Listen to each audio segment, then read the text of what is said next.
Hey, Tom, it's like, no, I started streaming, so we are streaming on YouTube now. All right, thank you. Thank you for the update.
Good morning. Good morning. Are we the only ones on? No, not really, because Oh, everybody mute themselves. I see. We have about 5 more minutes. Actually, it's afternoon, almost afternoon for us.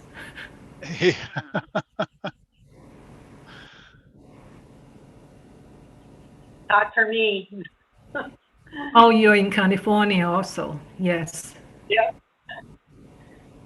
Yeah, and then there's poor Dr. In calling in from Hawaii. I really feel bad for him for that. The price of living in paradise. Exactly. Is the sun up yet?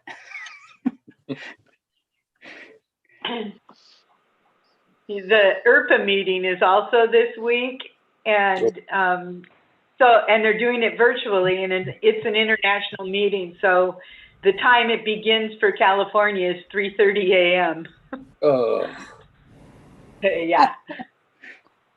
Were you on it, Barbara? For the ERPA meeting, the General Assembly is going to be held this Thursday at 3:30 a.m. Yeah. If we hear snoring from California, we'll know what's going on. Yeah. Wow. That's rough. Yeah, 3:30 is like the worst time to try to be engaged. I mean, that's deep sleep time.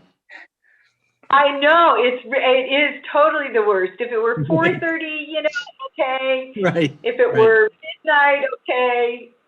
3:30 is just the worst. That's no good. I'm trying not to draw any inferences about our place in the world from that, but they sure Hey, didn't Tom. schedule around us. Hey, Tom. Tom, the YouTube link has changed for today. Okay. I sent it to Aaron, but I called him, but I didn't get a. I let him know because I checked the site and I noticed the link wasn't up yet. So he sent me an email said he's working on it. Oh, okay, cool. All right, good. So, You want me to send it to Brian or whoever it might be? I did. William, I did as well. Oh, okay, good. I think Aaron's probably the best person to work with. Okay, great. Thanks. Yep.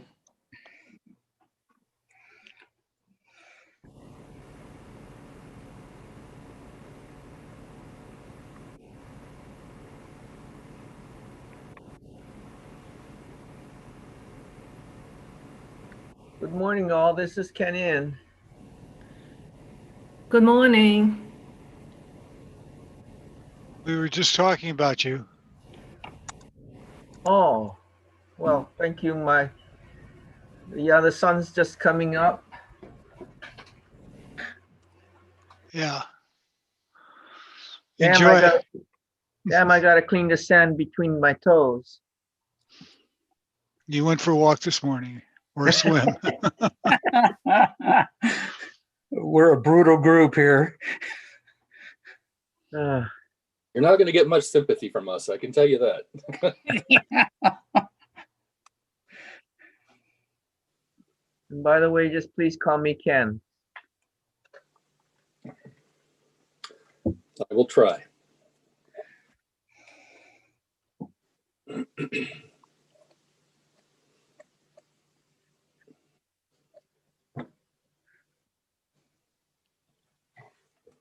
Hey, Bobby, this is Ken In. Good to see you.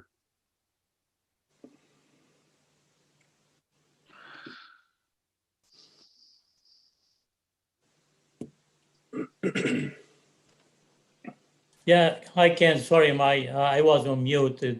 It's good morning, and it's good to hear from you, remembering MARLAB and the good work that we have done together by all federal agencies. Participation was good example of working together for all federal agencies support. And thanks for all members of the team now reviewing Martian. We do appreciate that.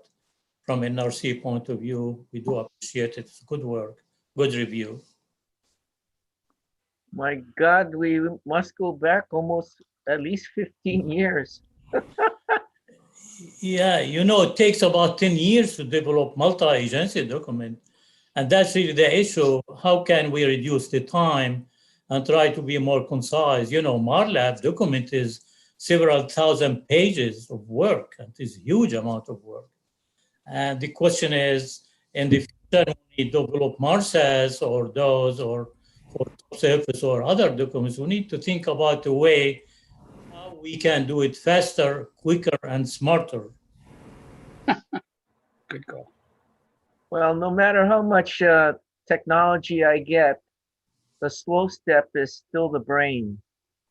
The time is now 12 p.m. Good afternoon. I am Dr. Diana Wong, and as the designated federal officer It is my pleasure to open the second day of the 4-day meeting for the REC Augmented Massive Review Panel. Yesterday's discussion went well. A reminder to the peer reviewers. If you must step away from the meeting for a time, please send a note to me and the chair indicating when you will be back, and also send another note when you're back. I'm going to do our check-in roll call and then start today's meeting. Our chair, Dr. Brent Osh, I know he's here. Yes. Dr. Sally Emerson. Yes, I'm here. Thank you. Dr. Roland Banky. Dr. Roland Banky. We'll go back to him. Dr. Harry Coolings. Yes, I'm here. Thank you. Dr. Norrin Stahl.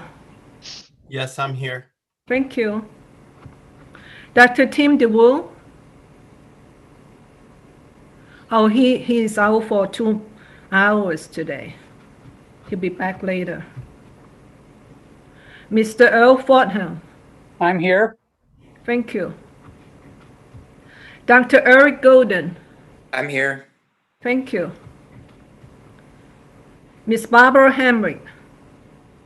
Yes, I'm here. Thank you. Dr. Kenneth Inn. Present. Thank you. Dr. Annie Kirstein. I'm here. Good morning, everybody. Thank you. Dr. Amy Cronenberg. Yes, I'm here. Thank you. Dr. Robert Lippman. Good morning, I'm here. Thank you. Mr. Dennis Quinn. Good morning, I'm here too. Thank you. Dr. Richard Smith. Yes, I'm here. Thank you. Dr. Daniel Stram. Present. Thank you. Mr. Sultan Zabu. Sabo, present. Good morning. Thank you. Dr. Don Wall is sick. Dr. Wang. Here. Thank you. Dr. Craig Yoder. Here. Thank you. Now I turn over the meeting to our chair, Dr. Ausch. Thank you, Dr. Wong. Welcome back, everybody. I'm glad we didn't scare too many of you away. I was very pleased with the way the meeting went yesterday. We got some really good input and very thoughtful comments from all of you. So I really appreciate that. So yesterday we went through many of the sub-questions under charge question 1. We will continue that today and finish up those charge questions or those sub-questions under number 1. And we will begin to move into charge question number 3 later in the day. We're going a little bit out of order just to accommodate some of the panel members' schedule. But I want to start today with a follow-up from yesterday. And in particular, Richard Smith sent around some comments based on the discussion yesterday. So I would like to call on Richard to sort of walk us through his thoughts and comments. Okay, thanks very much, Brant. I'll try to keep this reasonably brief. I was originally supposed to be one of the discussants for both questions 1.2 and 1.3, and I didn't get my comments in advance of the meeting, so I went over it afterwards, and I hope I can clarify a couple of the points we came across yesterday. So maybe I'll just take the 2 questions together and then ask if anybody has any comments on that. So the question 1.2, we had a bit of a discussion about the quantile test, and I was asking some things during the meeting, like, where did this come from, or what are the references, and so on. So in fact, when I went back and looked at this sort of in the clear light of day without having to immediately respond to everyone else, I then realized the description of it is actually, the description of it in the MARSIM document is actually perfectly clear. You have to refer to the appendices for the tables, and the appendices refer you back to the bibliography, to a book by a guy called Richard Gilbert. whom I know, or at least I did know once, and I think that's a well-written book. I don't have it on my bookshelf, so I can't just pull it down and say, yes, I know this is fine. But I think what is described there is perfectly sound. There was a comment about how, if I recall correctly, somebody asked, how would we compute the power of that test? As far as I can tell, and like I say, not having actually looked at Gilbert's book, I don't think there's a reference that I know on the power, but I think that's something that could be worked out. I think if EPA wanted to do it, you could get a statistical consultant to work out some power tables. I don't think that would be particularly complicated. The part that I was more concerned about was sort of about, well, when exactly would you use this test? And I still didn't think the document was very clear about when you would use it, or indeed how you would use it. I mean, there's an alpha parameter which reflects what proportion of the upper sample you're trying to look at, and I didn't really see any guidelines on that. And then there was another part to question 1.2, which was about retrospective power analysis. And again, I looked that up. Now, there isn't actually a section of the document that's headed, retrospective power analysis, this is what you do. But there are some bits of chapter 8 that discuss it. And I thought the discussion was perfectly sound. The question I have about retrospective power analysis, and this perhaps is a bit more of a conceptual question where maybe such a distinguished team of experts could actually contribute something useful. If we're going to do, when people talk about power analysis, the typical context where I come across power analysis is when advising somebody about a clinical trial or something like that. And in that context, it's quite common for people to talk about sort of 80% power or 90% power. And if you can achieve that, you're generally happy. But, we're talking about nuclear radiation here and protecting the public from possible contamination. Maybe we should be looking at shouldn't the power be something like 99.9% that we would actually detect the effect we're trying to, the effect we're worried about. If, in other words, if there is indeed a high level of nuclear contamination, we would like to feel a very high level of confidence that we would actually detect it. And maybe if that was built into the recommendation somewhere, maybe that would counter the hesitation I expressed yesterday about whether scenario B was actually adequate. So those are my thoughts about that. Shall I just stop for a sec, or shall I go straight into 1.3? Why don't you pause there, because I would like to give people an opportunity to weigh in on your question about what is the appropriate power level. Panel members, any responses on that? I have one, but I'd like to wait and hear yours first. Sure. I think that there are in the power tables, they do actually concentrate on some of the smaller p-values, not necessarily, the smaller alpha and beta errors. So, I agree. We often use 80% power, but here the tables that are included do talk about 99% power, I think, in several instances, is my recollection. Maybe not 99.9, but something in the neighborhood that you were discussing. Thank you, Daniel. Any other comments? Sure, I can add one. This is Roland Benke joining a few minutes late, but I did hear the discussion, so thanks for that. One item to point out on the relationship of these detection and statistical metrics to what would be the final decision making on risk is that there's going to be margin built into the risk assessments and to some of these derived concentration guideline levels. So these radiation contaminations are not very high. They are questionable if they would provide any negative health effects at some of these limits. And so how that thinking is actually brought into what would be guidance for detection is interesting. There might be a concern of going to a very high confidence level in terms of detection for very low levels of radiation, and that it's very onerous without much of a benefit. So if it's more for the authors of the document, I think the point is extraordinarily valid. It's just how would this be addressed within the context of risk? Yeah, Roland, I want to echo your comments because responding to Richard, your thought about comparison of the situation that we're dealing with here, residual contamination from a cleanup versus, say, a clinical trial. I'm kind of thinking almost the opposite of what you said, that the stakes are very much higher in a clinical trial where you're actually dealing with individuals who are, exposed to a material, in a medical setting. Here, as Roland pointed out, yes, we are dealing with radiation, but we're down near the margins of what you can detect, and we're looking at residual contamination. So I think that the public health situation is very much lower stakes than it would be in a clinical trial type setting. That's my thought.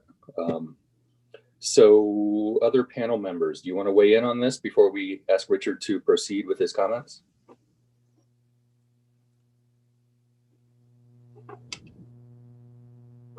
All right, hearing none. Richard, please go ahead. Okay, thanks. So the other thing I looked into was question 1.3, which basically was asking whether the document gave an adequate account of measurement uncertainty. And it seemed to me it was referring to section 6.4, which wasn't actually the section we were referred to in the charge question. So I was a bit puzzled about that, but that seemed to be the section we were talking about. So commenting a bit what's in that section. So I think it's important that a section like this should be here.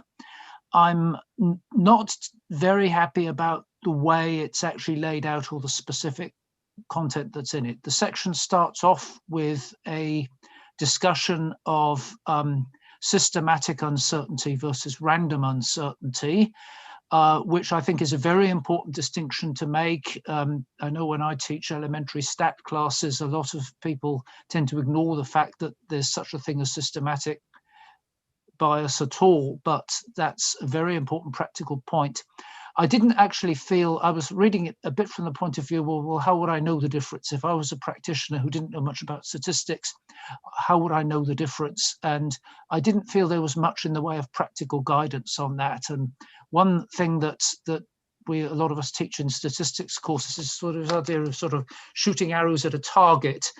And a sort of bullseye comparison, where you might think if you're aiming at the bullseye and maybe one shooter just has them all over the place. Maybe they're centered on the bullseye, but there's a lot of variability. So that's not much good because there's too much variability. Maybe another shooter would be very consistent in aiming at exactly the same spot every time, but it's not the right spot. It's down here when it's supposed to be up here. So that's sort of a pictorial comparison of bias and variance. And maybe there should be something in that would help the practitioner understand better what that discussion's all about.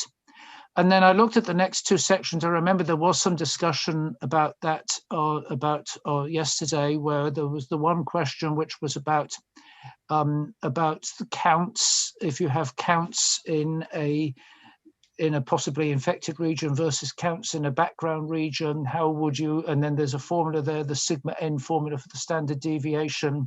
And I remember somebody yesterday said something about Poisson processes. And well, I do know what a Poisson process is. I was able to backtrack from that comment and derive the formula. But, I don't think somebody without that expertise would have been able to do that. And, when we teach elementary stat classes to our freshman students, the thinking throughout the statistics community is you don't emphasize the formula. If you try to teach statistics by saying, if you want to do this, you use that formula, I think virtually anybody who teaches statistics classes on a regular basis would say that's the wrong way to do it. What you need to get students to understand is what are the principles underlying the formula, and then they can go and look up the formula if that's what they need to do. And this sort of thinking doesn't come through the way that whole section is written. And so we had that section about counts, comparing two counts with a Poisson process, and then the next section that led to that formula that had those derivatives in it, and some people were querying, well, no, why are we making engineers look at dy dx and stuff like that? I had a similar reaction. That formula is known to statisticians. It's sometimes called the delta formula or the delta method of approximation. And it is an approximation. And at its core, it relies on a Taylor expansion of a nonlinear function. So, what you need to understand about calculus, it's not about how do you calculate the derivative of e of the square root of x or something like that. It's not that sort of expertise you need, but sort of understanding that to use a formula like that, you're implicitly making a linear approximation, and that doesn't come through anywhere either. And then there's another section of another piece of that section, which is about confidence intervals. Well, I'm fine that we should include, this document should include a discussion of confidence intervals. Maybe that should have come earlier. But again, the level is really very, very basic. And again, when I do this stuff with freshman students, or even middle school students get a bit of this exposure to this these days, we at least try to explain a bit more about where the formulas come from. So in the end, I'm not opposed to this section. I think it's good that this section is actually there and describes a little bit about how these elementary statistical methods are used, but I still think that it should concentrate more on concepts than just saying, if you want to do this, here's the formula. Okay, thanks. I'll shut up there and let someone else speak. Thank you. Thank you, Richard. Panel members, any comments, responses? Yeah, Bob Littman. Richard, you've pointed out in very good detail exactly some of the things that we feel are missing. The explanation of the other sources of uncertainty certainly need to be considered, and then using, like you said, using the formula becomes quite simple then, because you've got all your sources of uncertainty. All you need to do now is use the formula. So those were some of the recommendations from the other members of the question 1.3 team. And we all agree with you that all of those areas of uncertainty that are kind of assumed that everybody knows about really should be emphasized a little bit more. And an example that shows how they're used is very important. You're right. Okay, thanks a lot. Hi, this is this is Ken In, and I'd like to echo my agreement. There are a couple of other points I'd like to mention. Well, first of all, a question to Dr. Smith. So this Taylor expansion, you mentioned that when we're using it for the estimating the uncertainties, it would be wonderful if we're working in the linear range. But at what point do you think the equation as written begins to get fuzzy? Well, if you really want to get into details, of course, you could always look at second derivatives and do the next term of the Taylor expansion and see if it actually differs much from what you get using just the first term. I mean, there isn't an accepted statistical practice that says when you should use this formula and when you should not. But in cases where it's clear the formula doesn't apply, you would want to do something else. And I mean, in the statistics literature, there are things like likelihood ratio tests, for instance, that don't rely on that formula, but that would probably be getting, we're still talking about providing methods that can be used by people without any formal statistical training, and I wouldn't put likelihood ratio tests in that category. So the experiences that we've had indicates to us that if you have a measurement uncertainty in the 10% range or so, the formula kind of works.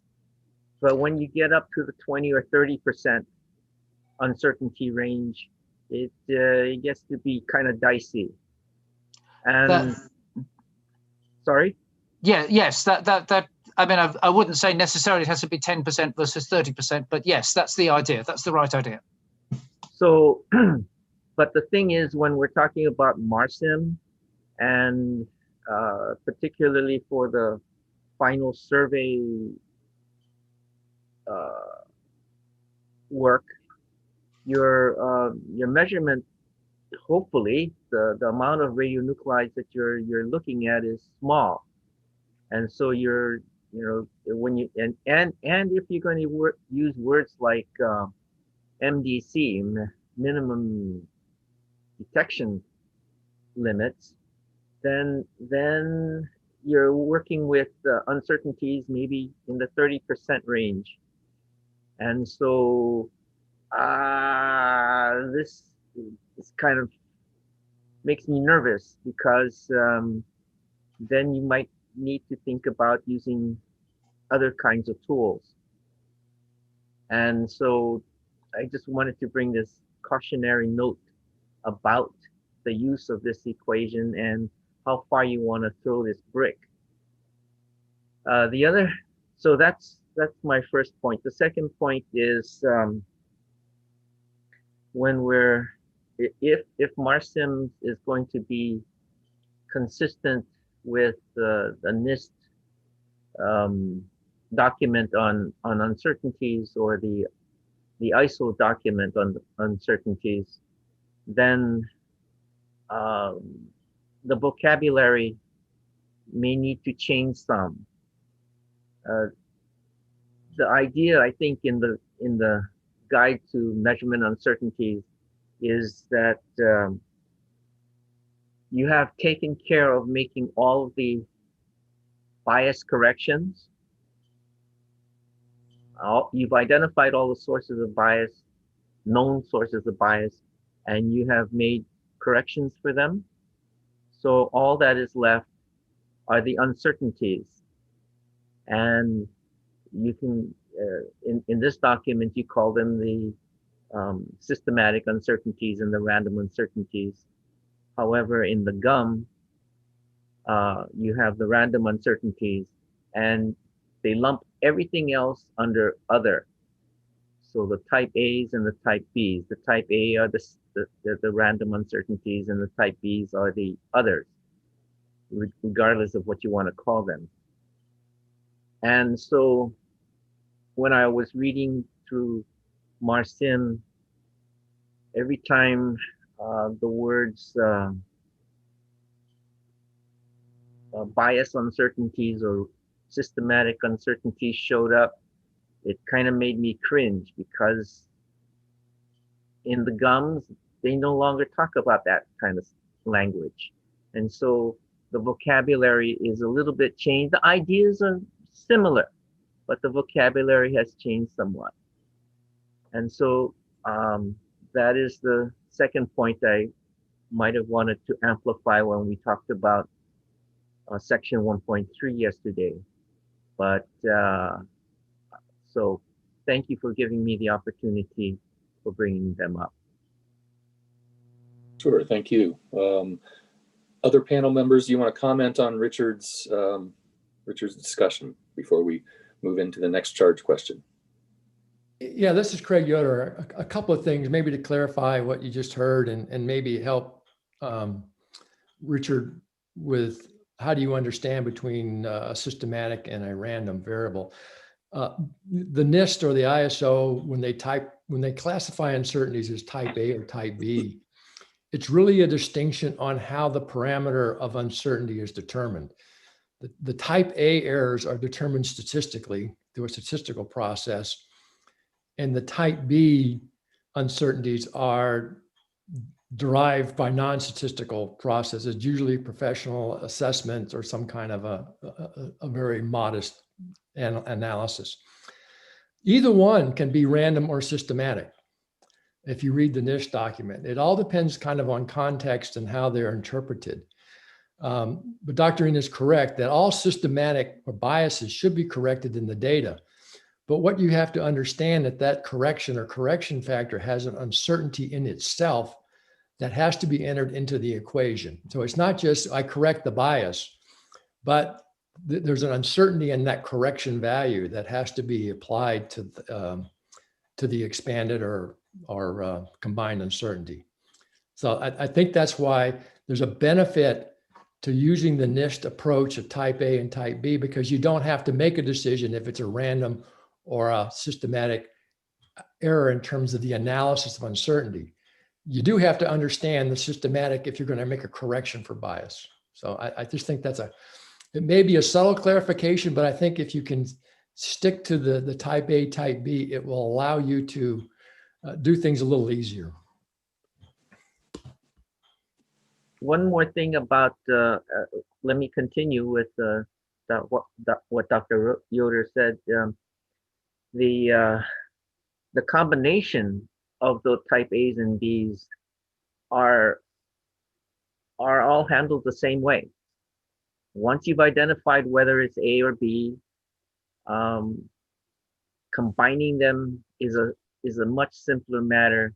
You don't have to get out the chicken and shake it or anything, but it's a much simpler and cleaner matter.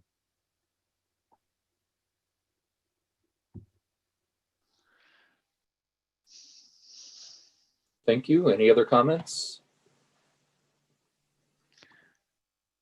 This is Zoltan Sabo. I guess my thought on this was also just the placement of this particular discussion. I was actually looking for this discussion that Dr. Smith brought up from section 6.4. I thought that would be present in chapter 4 as an introductory to the whole process of MQO and other ideas, and thought chapter 6 would be focusing on the actual factors and how to apply it. So, I mean, that's something else that I would suggest the authorship panel might want to consider, is where they introduce this particular equation and then how they show examples of how to use it. Thank you. All right, thank you. Other comments?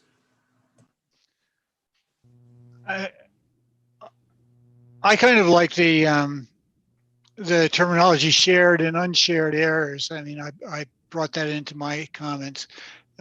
You know, the unshared errors are the biases or what's left over after you.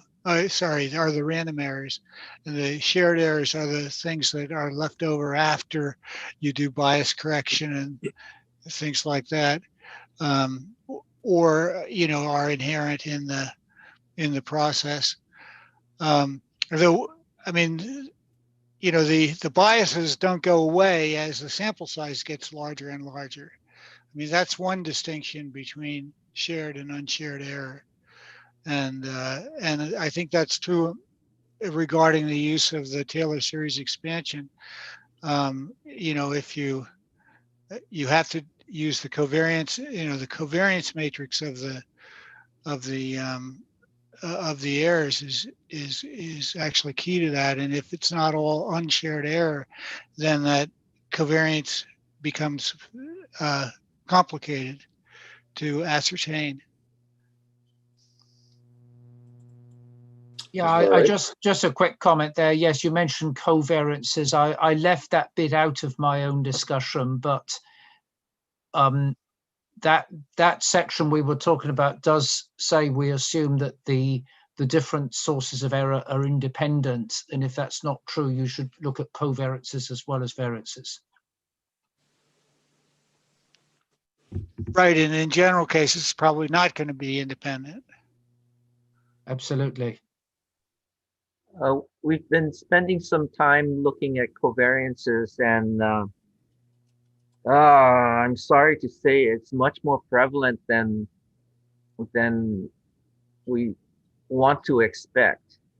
It's in there, and it's something that I've asked a lot of people how to how they deal with it, and everybody kind of just wrings their hands and hope it goes away. But our experience is that, and I think when you're talking about field measurements, it's even worse. Sorry to say, but wow, I don't know what we're going to do with that boogeyman. Well, how you deal with covariances, it's not conceptually that hard. You just have to you have to do a bit more work to actually measure the covariances between the different quantities you're measuring. So perhaps in our final comment on this section, we should give a bit more emphasis to that point then, and that's the delta formula that I was referring to. It does assume uncorrelated errors, and if that's not true, perhaps a few quick comments what you do instead. So in some of my comments about wanting really detailed examples, I would really appreciate seeing that added, because I think the whole community could use some enlightenment about, okay, so what additional work do you need to do? So you're going to go back to all of your QC data and haul all of that information out and look at the covariance between the various factors. I would appreciate that very much. Thank you. Thank you, Ken. And I think I need to call a lid on this part of the conversation, just so we don't get too far behind our scheduled agenda.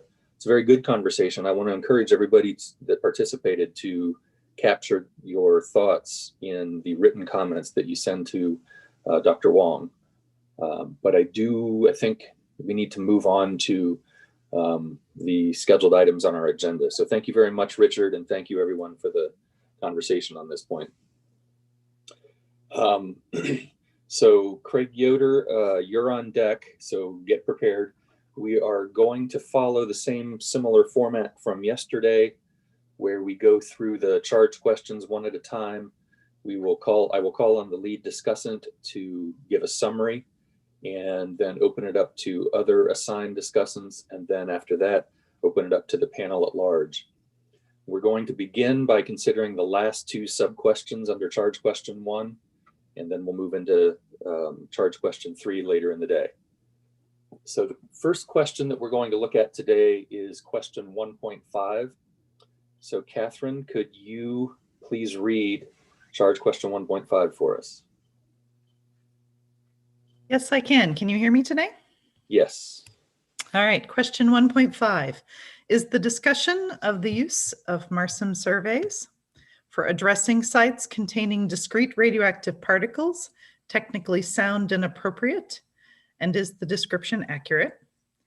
In particular, please comment on the rule of thumb for determining when the use of MARSIM may not be appropriate for survey units containing discrete radioactive particles, section 4.12.8 and appendix 0.5.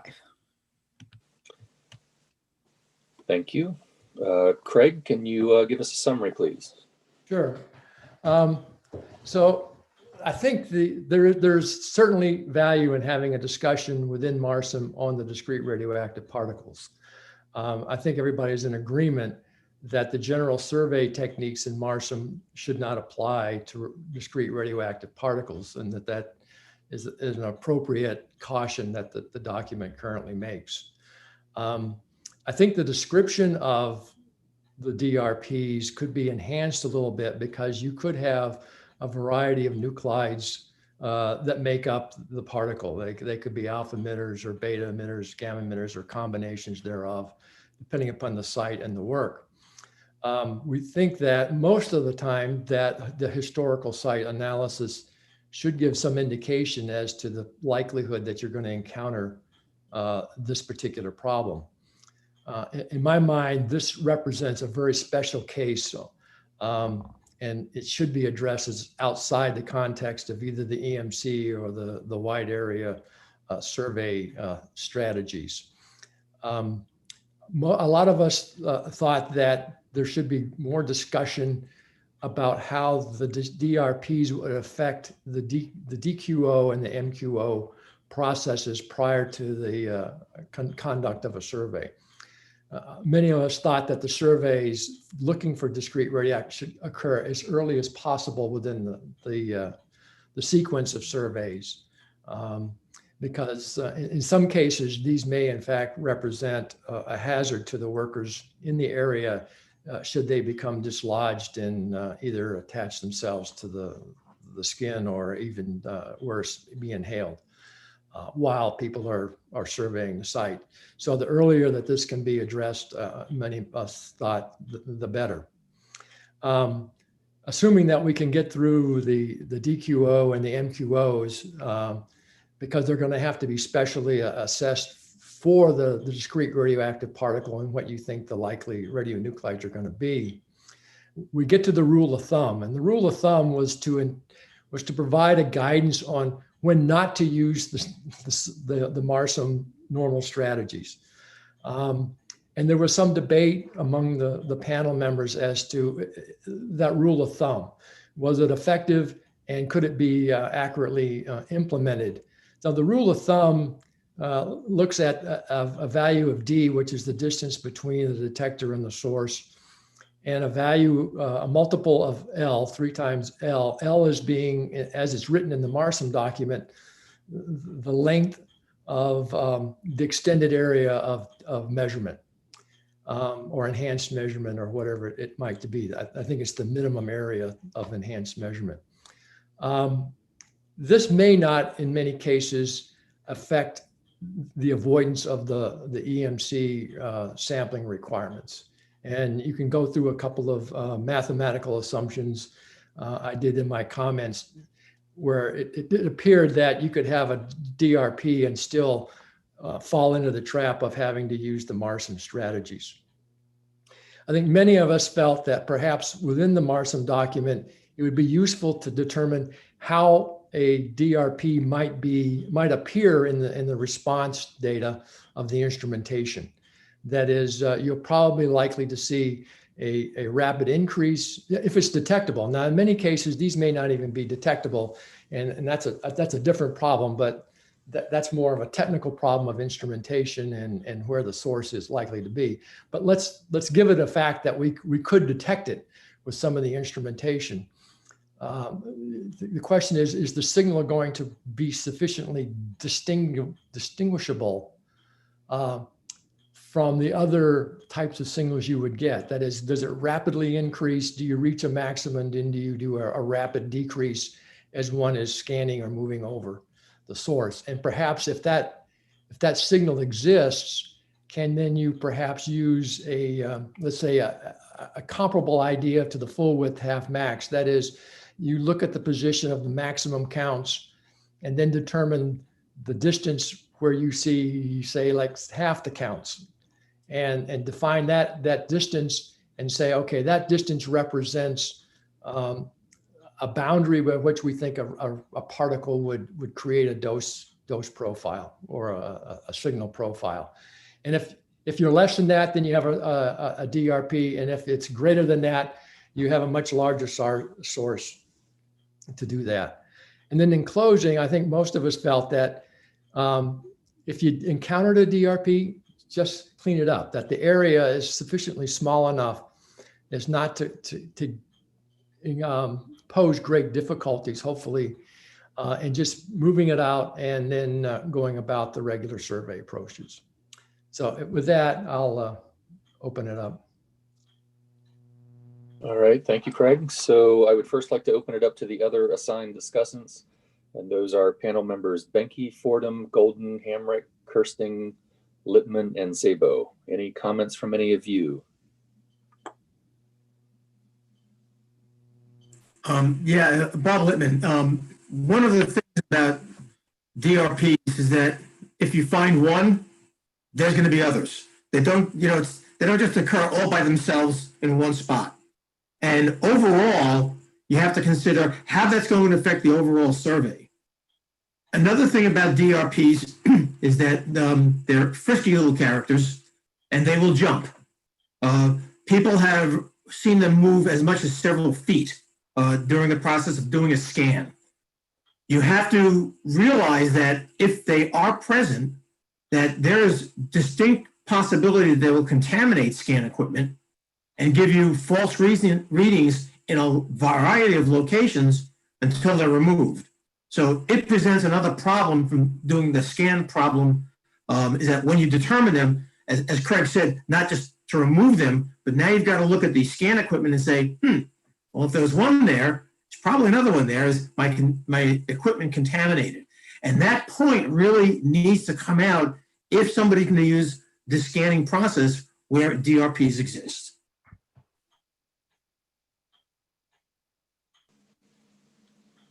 Thank you, And this Bob. is Chris, and I got one more addition I should have made, and that is Appendix O.5.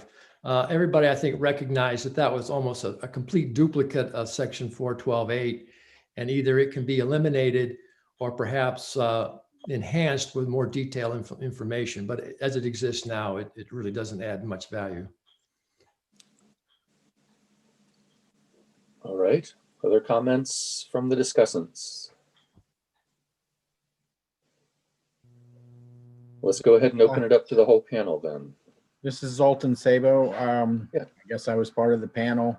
Yeah. The other thing, and I think Bob already hit on it, emphasizing, and so did Craig, emphasizing the early identification and modifying the MQOs and the plan for dealing with those.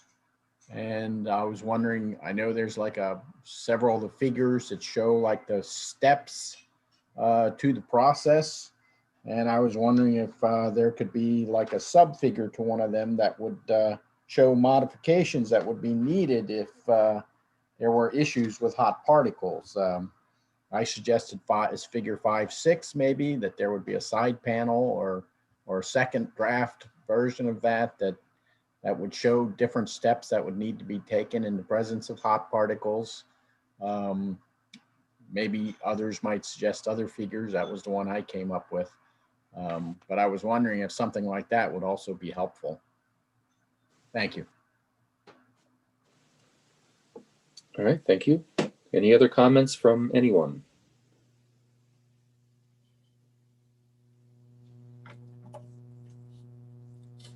Well, just like that, we are back way ahead of schedule now.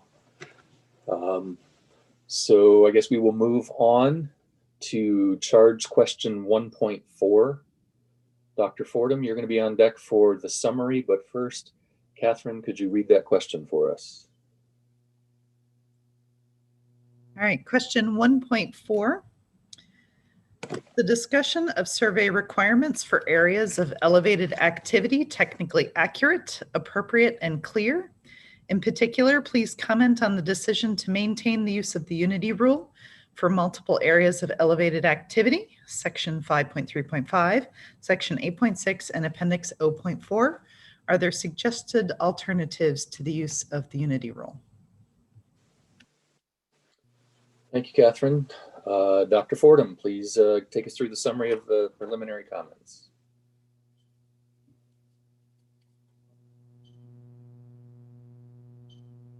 Dr. Fordham? Let me unmute and show myself. There you go. Where we can go from there. Good morning or afternoon, all. I'm happy to be here on day 2. We'll see how we can keep us ahead of schedule here. So our question 1.4, this is our summary report of our team. And we'll break this question into 3 parts corresponding to each of the sentences in the question. Now, is the discussion of survey requirements for areas of elevated activity technically accurate, appropriate, and clear? We did get several of the team members responding here, and they support the statement that the survey requirements for areas of elevated activity are technically accurate and appropriate, but not always clearly written. Additional details would be helpful, including the use of some examples where possible. They suggest better integration with the unnecessary details being moved to an appendix, as will be alluded to in charge question 3. The examples number 7 and 8 could be clearer if the context for the examples was considered broader and more sampling info was included. Working the problem more of a linear fashion from the beginning as in a real field situation. The survey requirements covered in sections 4 and 5 are logical, clearly written, and the technical sections are appropriate and very useful. The scan minimum detectable concentration determination is somewhat hazy, and we're asking based on what equation is being used in this case. The fundamental issue of uncertainty in the scanning instrument measurement process, and that of uncertainty, how uncertainty is being measured. One of our panel members also said is you may want to take a look at charge question 3.2 on the removal of the term area factor. Would that improve the understandability here of the EMC concept? In particular, we're moving on to the second question. Should I continue here, or should we look for input from the team discussants and the group as whole after each section or at the end? Why don't we hold this to the end? I don't think we had planned to break this particular one up. Okay. Moving on to the second part of the question. In particular, please comment on the decision to maintain the use of the unity rule for multiple areas of elevated activity. And this discussion was centered on section 5.3.5, section 8.6, and in appendix 0.4. Most of the discussants' responses dealt with this portion of the charge question. The range of responses was across the entire spectrum, from acceptance to not being advised to use this equation. Many of the responses endorsed some degree of coordination with the applicable regulator, whether that be kind of the Nuclear Regulatory Commission or an agreement state, since in fact it will be the regulator that ends up buying off and on the actual surveys and releasing the area from licensed activities. For the DCGL EMC evaluations, area weighting or other unbiased perspective is recommended. Unity rule with single primary elevated area is a preferred selection. If you have to get into 2 or more elevated areas, this can lead, as documented in the MARSIM document, to overly conservative dose risk scenarios, causing unnecessary surveying time and cost. Text is clear about reminding the reader to keep in mind the unity rule limitations. If multiple radionuclides are present in the elevated areas, the unity rule may be a conservative alternative, consistent with other agency, whether it be EPA or NRC rules here. Section 8.4's formulation of the unity rule suggests that the DCGL EMC is a level in addition to, not instead of, the DCGLW. Further clarification of section 8.4 is needed. In Appendix O, there is no narrative on how or why the trends in the area factor table differ by radionuclide.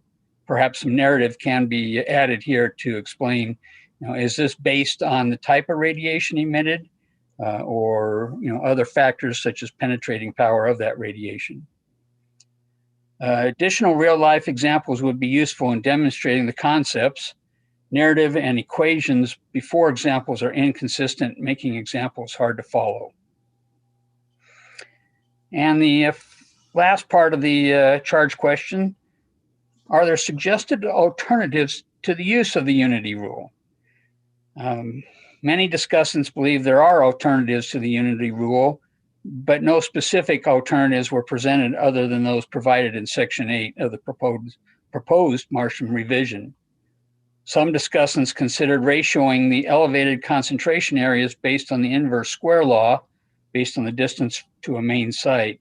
And if needed, the limiting ratio could then be used. Many of the discussants performed internet searches and were not successful in coming up with an overall appropriate, well-documented alternative. I think this is sort of the reason why we're being asked about this question. Specifically, is there an alternative to the unity rule? And if possible, please show us, because I get the feeling that the work group may not be satisfied with the use of the unity rule. Though the use of the unity rule is preferred to one that is non-conservative and increases the likelihood of an inappropriate site release. And the final comment here is, don't believe all alternatives can exist to accurately reflect the potential for dose assessment. Several discussants did provide detailed editorial comments, specifically on sections 5 and 8, and those will be provided for use in the editorial section of the report. All right, that concludes the summary. Thank you, Dr. Fordham. You mentioned, I think, in relation to the second part of the charge question, that there were some differences of opinion among the discussants. Yes, there were. So this might be a good time to talk about how we handle that particular situation. I'm sure that Dr. Wong will correct me if I go too far astray here, but of course, our advice to the agency is most helpful if we come to some kind of a consensus. On the other hand, I don't think we want to try to force a consensus where it doesn't exist, if there is a diversity of opinion. So I guess what I would encourage all of us to think about as we discuss this charge question, are there areas that we can all agree on and come to some agreement to? And then are there any remaining issues where we're just unable to come to an agreement? But let's get to a consensus as much as we can without suppressing, any diversity of opinion. So I hope I've threaded the needle on that. So I would like to first, as usual, open it up to the other discussants. And those are panel members Benke, Cullings, Duvall, Hamrick, Kirsting, Littman, Smith, and Szabo. Any comments from any of you?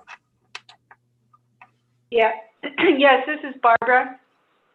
I just want to, I was one of the commenters that said, sure, the unity rule is fine. And here's my thinking. For those cases where it's a very simple decision, where you're easily going to meet things with the unity rule, if that's something that's going to be easily accepted by the regulator.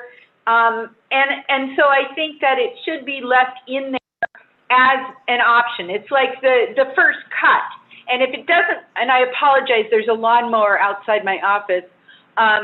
If it doesn't make that first cut, then you use some type of enhanced tool to show that you still meet the dose or risk limitation. But I think leaving it in there is fine for those simple cases where it's easy to meet. All right, thank you, Barbara. Any other comments from the discussants? I'd like to say that, oh, go ahead. All right. So one of the things that I noted about this is that in the discussion of the unity rule, they seem to apply it to a single person who would potentially be a pinball moving around the site where the areas of elevated activity are.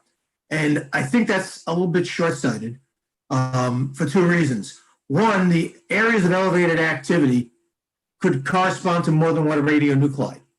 And so you have to use the unity rule in that particular instance because you've got different radionuclides. The second issue is that if we're looking at the site being released and we have multiple people now using it, just a population, isn't the dose to the population also going to be considered in this as well? And so in that case, you have to apply the unity rule. All right, thank you.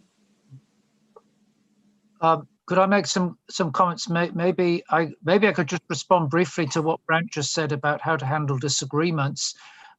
Brad, within the Science Advisory Board, I think we've sort of developed a convention that sometimes if you look at SAB reports, you will see the panel thought such and such, and then you'll find a footnote that says sort of one member of the panel disagreed, expressing the following opinion.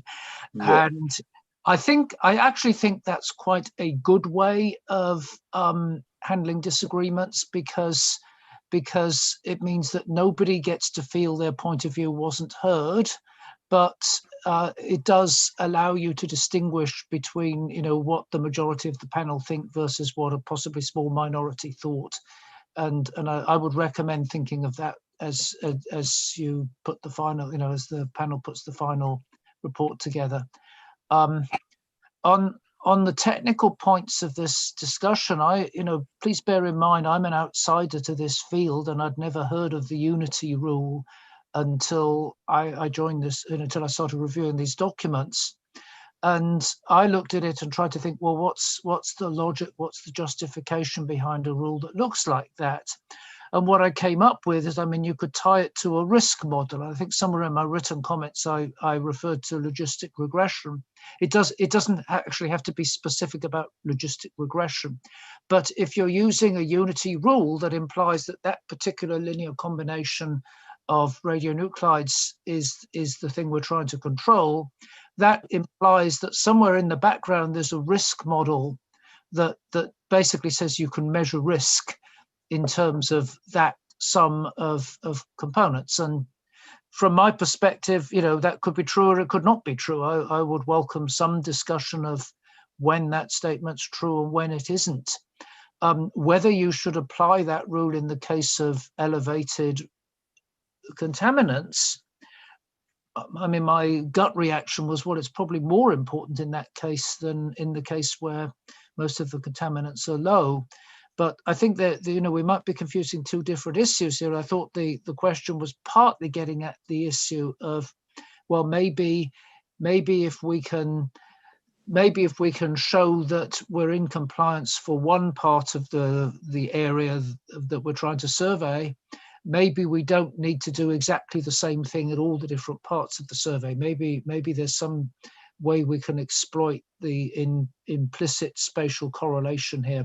I don't know, that if that's leading to what's an alternative to the unity rule. I'm not sure what it would be, but maybe I don't know whether that's a helpful way of framing the discussion. But that's sort of a bit my reaction. First, where does the unity rule come from in the first place? And second, maybe we should be focusing a little bit more on the question, well, if you can prove this rule is satisfied in one region, when would you be able to move to another region without necessarily repeating the whole test, which I thought maybe was what the question was really getting at. Okay, thank you. Thank you, Richard. Other comments from the discussants? This is Roland. Thanks. I think the discussion is really helpful here because I'm in that initial position of not being supportive of the equation 8.4. Now Barbara's remarks made me feel a lot better because it was posed as a very good approach initially that in many cases perhaps it will work, and that's true. I think there's a chance that it can be applied and cause some difficulty in clearing a site. And Bob, you may have to clarify for me. I like the comment of population either modeling or assessment. And I think that relates to what Dr. Richard Smith was just talking about with spatial correlations, and possibly this gets together with area, which may mean that we're all kind of grappling at something that considers these factors for either an individual exposed at multiple locations within the survey unit, which means part of the time in the elevated measurement, contamination zone, and part of the time not. Or a large number of people distributed around the site. So, Bob, just so that I don't go too far astray here, the comment on the population, I thought that was intriguing. What did you mean there specifically? Was it kind of an effective dose or risk or something else, please? a population risk, basically. In other words, you've got one person on the site and they're walking around, and you can't get exposed simultaneously to all the different spots. But if you have multiple people there, now you've got multiple people being exposed at lower doses, so the risk is increased. And specifically, that's what I was referring to. Okay. Okay. Sure. I think by describing what was just discussed and putting it into a summary, maybe this doesn't quite get us to suggested alternative, but it certainly seems to be pointing us in that direction in terms of handing it off for the report authors to take it further. I think others should also join in to see if we can push this a bit further ourselves. But I feel better just from the last few minutes of discussion. Great, thank you, Roland. Let's go ahead and open it up to the entire panel. Any comments from anybody on this question? I think it should be left in there as an alternative for a first screening, and if it's not met, then maybe alternative modeling, risk modeling, and maybe population risk modeling.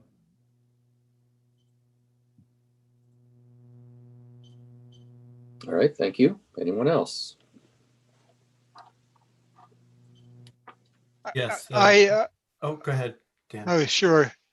I agree. I mean, I think that the unity rule sort of makes intuitive sense. I mean, if you were to apply it to try to reformulate it in terms of risk, you'd have to look at the exposure times in the different areas, in order to get it to be a population risk value, or to start to get it to be population risk, because everything is kind of complicated when you equate, because you've got risk of different endpoints according to the particular kinds of exposures. So that it becomes soon very, very complicated. But the unity rule itself, it sort of has an intuitive feel to it that I like.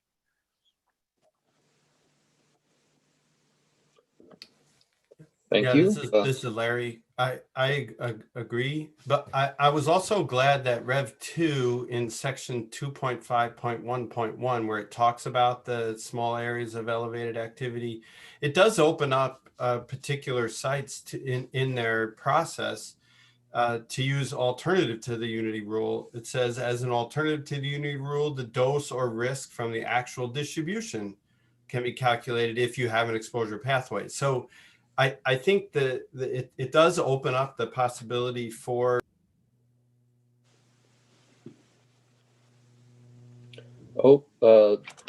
Larry, we've lost your sound. I don't know if you accidentally went on mute. Sorry. It opens up the possibility to actually use risk or dose and to develop, and especially if you have it depends on the site, right? And whether or not you can have an appropriate exposure pathway model that you can apply. So I thought that it didn't close I think it's like an expedient and appropriate way to evaluate, and Marsom leaves it open to go deeper into risk if it's appropriate for that site. All right, thank you. Any other comments? Just to echo what was stated, maybe making reference to that other section right after the equation as one of the alternatives. So hopefully it wasn't so obvious. I'm looking back at that part of the report to see if it's indeed in the same chapter, but that would certainly satisfy, I think, the main concern that I had. It may be it's tucked away in a different part of the large document. So just making a reference there provides what is relief at the appropriate time for someone that may hit the equation, apply it, see that the penalties associated with doing that expedient approach, very straightforward approach with these smaller areas with contamination, now can't have some recourse because it was already discussed in the document. But I think leaving that as a place for those assessments to be performed. From my perspective, the document may not need to provide an alternative equation, just referenced what was stated in terms of modeling with the complete distribution for dose and risk. I think that covers it. So, you know, I believe we're getting closer to consensus with this. Okay, thank you. I was going to explore that a little further, whether the issue that you raised, Roland, was the differences of opinion that Earl referred to. And I was kind of hoping that the discussion that we have here would help us hone in on, you know, areas where we can come to consensus and figure out whether there's any remaining issues that we need to poke around a little bit more. So other any panel members, any questions on this charge question? Any comments?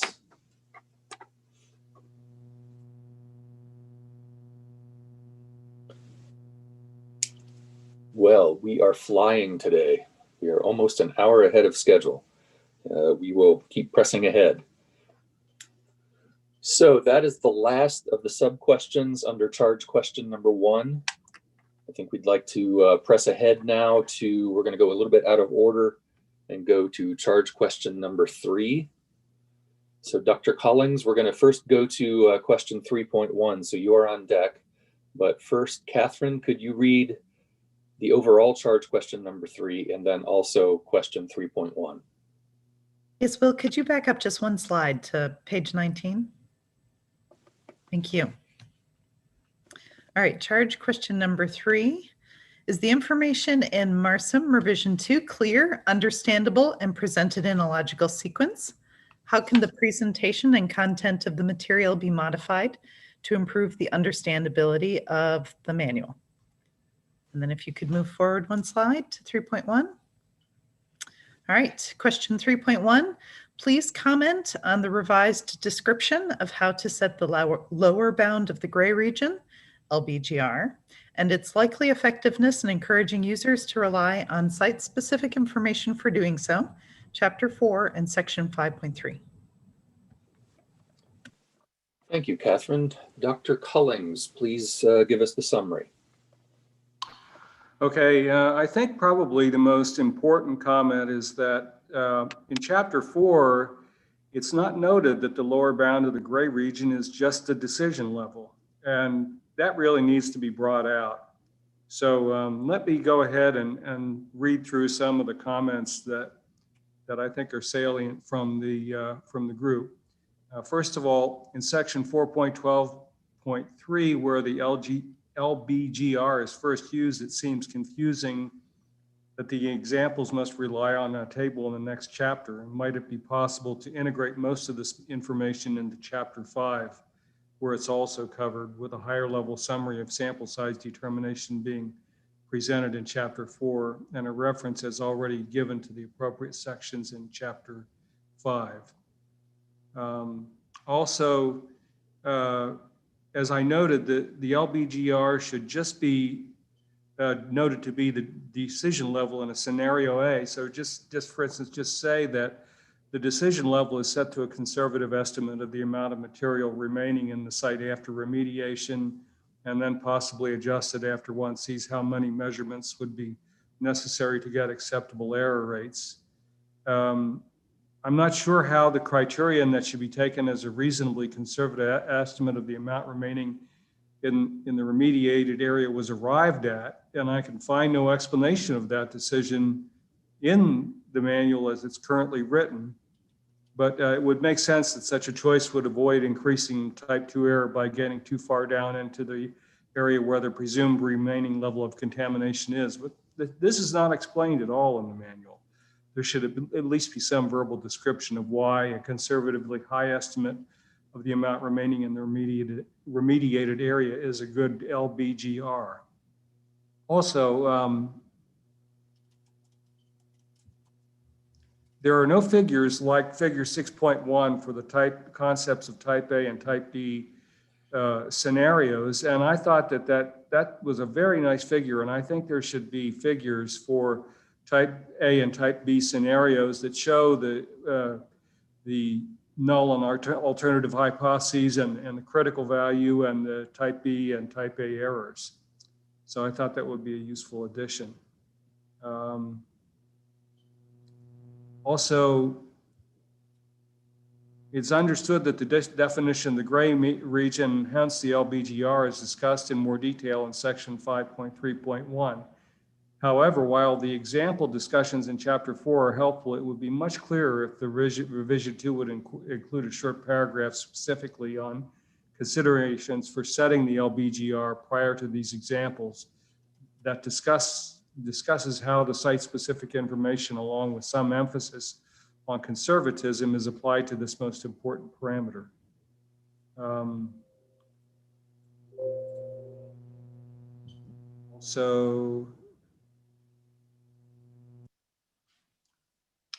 Another comment from another person about why is section 5.3. Why in section 5.3.1 is the statement that for scenario A, the survey designers choose a discrimination limit, the lower bound as the lower bound of the gray region. Are these equivalent? And yes, they are. So that, again, that needs to be brought out. Another comment is that to my eyes as a statistician, the definition of the LBGR and corresponding UBGR all come down to the power and size of the hypothesis test, regardless of scenario A or scenario B, which are well-known concepts in statistics and obviously are familiar to the authors of this document. From that perspective, I agree that a crude rule of thumb, like setting the LBGR to half of the DGCLW, is unlikely to be adequate for the job. But there's another suggestion by another statistician about a possible rule of thumb. One comment is, however, the source of information about the UBGR for scenario A, the source of information about the UBGR and the standard deviation is somewhat less clear than for scenario B, and the listed sources, i.e. pages 5-29, i.e. non-judgment survey data, scoping or characterization survey data for unremediated survey units, or RIS surveys for remediated survey units, while containing some relevant information some of the time, are likely to provide only a few data points for a given unit, and these will often be non-representative of the status of the reference and or survey areas. So it's probably just human nature that it seeks to replace a decision that requires some thinking about how best to use scarce preliminary data with a hard and fast rule, i.e. setting the LBGR to 50% of the DCGLW, even if it results in more costly surveys or inadequate power. This rule of thumb does not address sigma, but it seems to be possible based on reading the bottom of page 5-29 and 5-30 that a coefficient of variation of 30% of the DCGLW might be acceptable based on experience and would give a relative shift of 1.67, which also may be acceptable.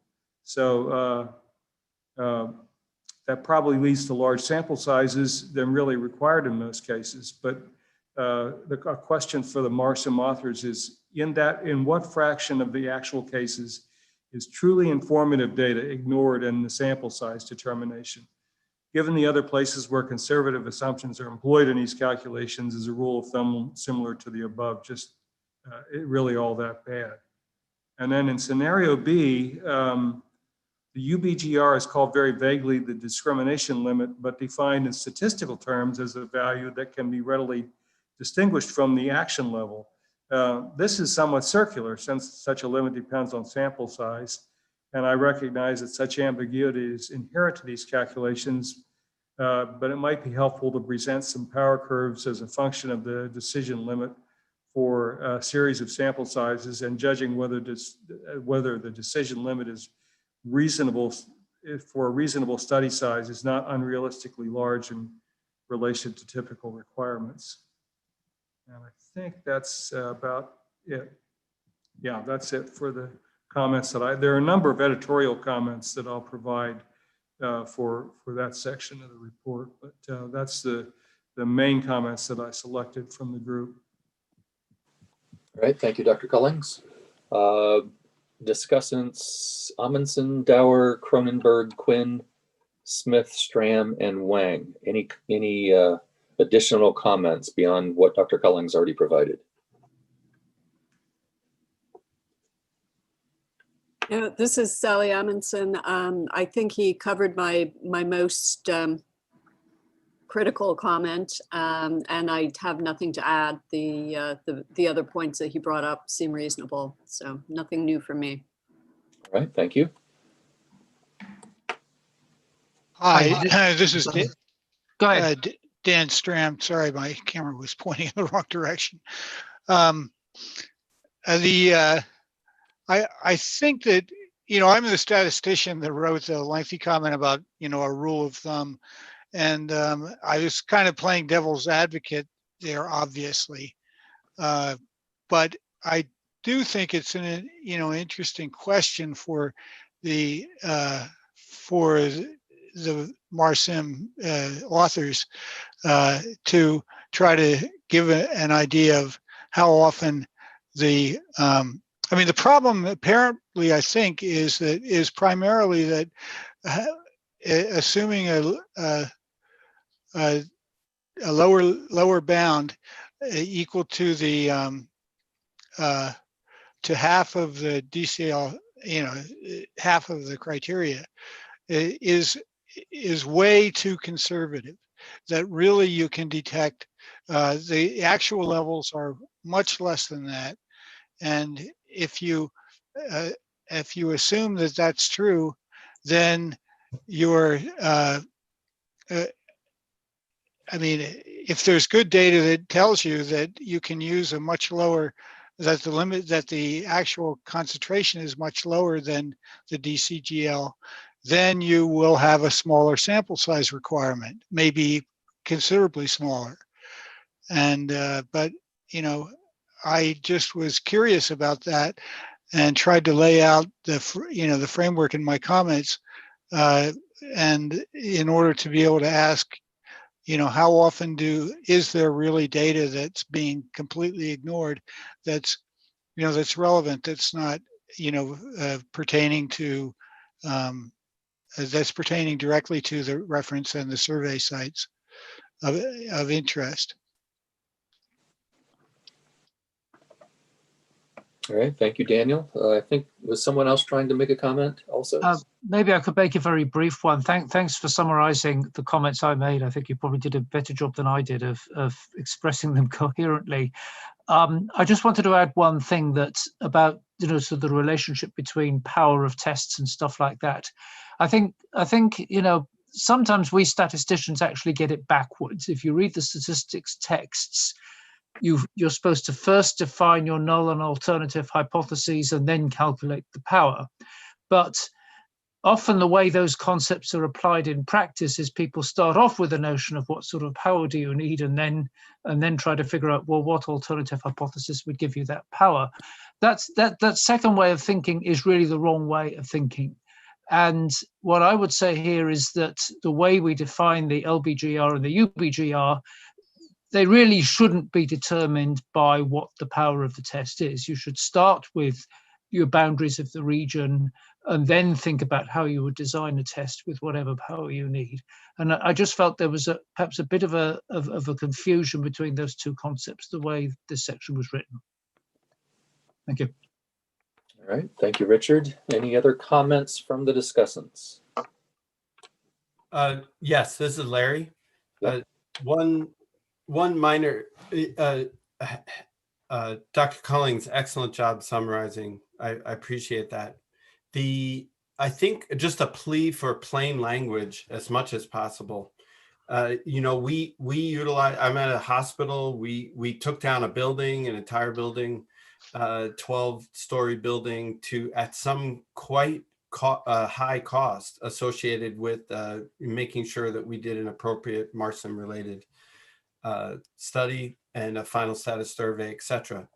And that choice of half the DCGL as the lower bound really does. I'm totally agreeing with Dan Stram. If you have data available make that case. And I think in lacking plain language descriptions of the LBGR in all cases and consistently causes both the regulator and the person, a group trying, a facility trying to do the right thing to end up being quite conservative, and the costs go way up. So that's just a plea that language matters in this case.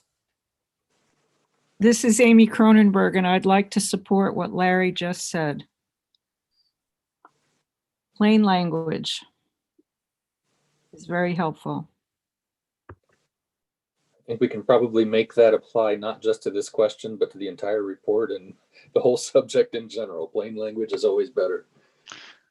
I mean, there are some issues about using the plainest language. I mean, the Marson terminology has been developed, for these multi-agency surveys, and is fairly consistent throughout, all of those reports. So, I mean, clearly there are many places where additional clarity can be made by giving additional details and examples.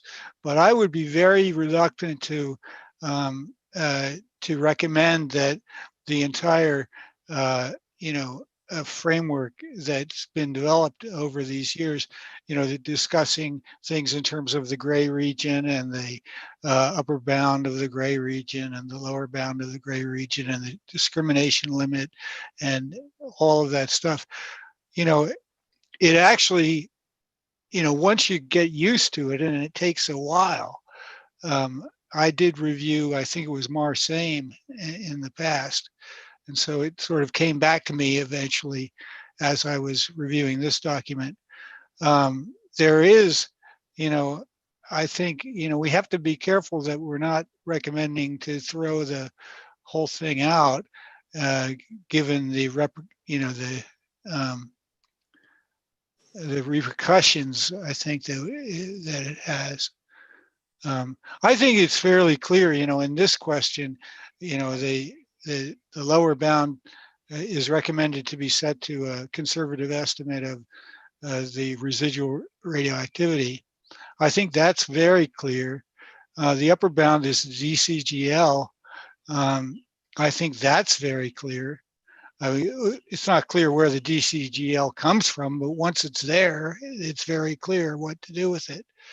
And then when you and then the sigma is the uncertainty, or in each measurement. That, I think that's pretty clear also. And so the relative shift is pretty clear. And I mean, now it's true, it's not clear in every case.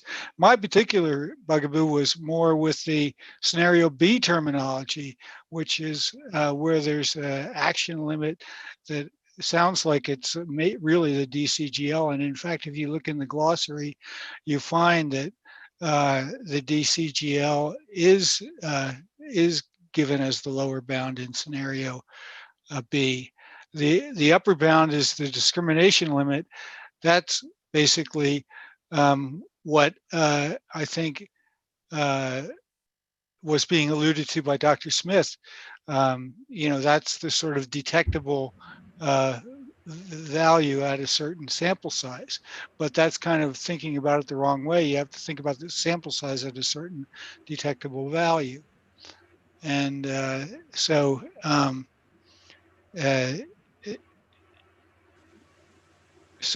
my comments are I think that there are moments of clarity in this document. There are certainly moments of confusion, but I think there's moments of real clarity. And I think that this particular question was reasonable, reasonably formatted, and I think in a way that we can answer it without requiring a drastic revision in the terminology. All right, thank you, Daniel. Let's go ahead and open it up to the entire panel. Anyone have comments to make on question 3.1? Brant, could I respond a little bit to Dan's good, coherent comments? Of course. This is Larry. I agree with you. Once you get in and you understand, you know, what the terminology is, you can apply. I think to clarify the earlier question on plain language, maybe I was unclear and I should have said consistently.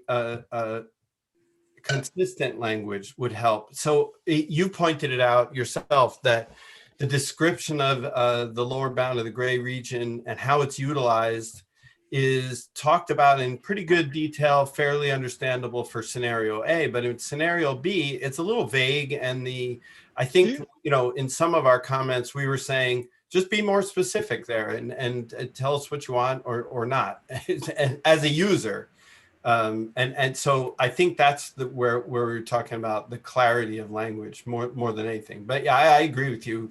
The comment wasn't to throw out the system. It was to make it clear throughout, wherever possible. All right, thank you. Any other comments on 3.1?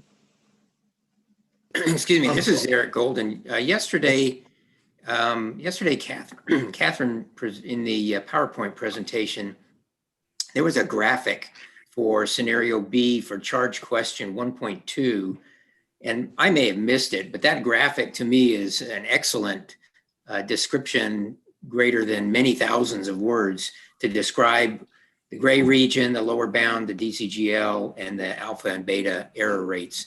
And I think it's slide number 4 in the PowerPoint set.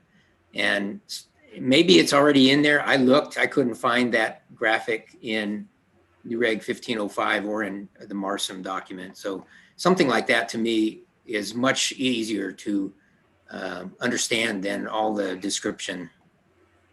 Thank you. All right, thank you, Eric.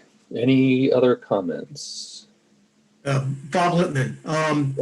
What I don't see in MARSIM that, and perhaps I've missed it, I don't think so, is how the setting of the lower bound of the gray region in scenario A translates into the method uncertainty for any instrument that you use on site.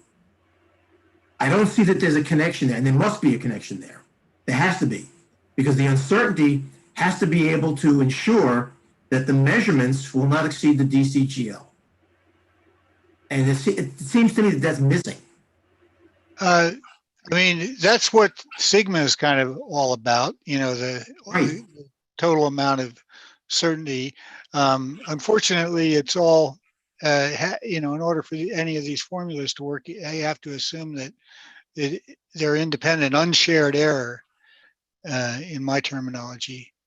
And that is something that may not always be the case. But And Daniel, what I'm specifically going at is how you translate this gray region size to the uncertainty of the measurement instrument. And I don't see a connection anyplace in there.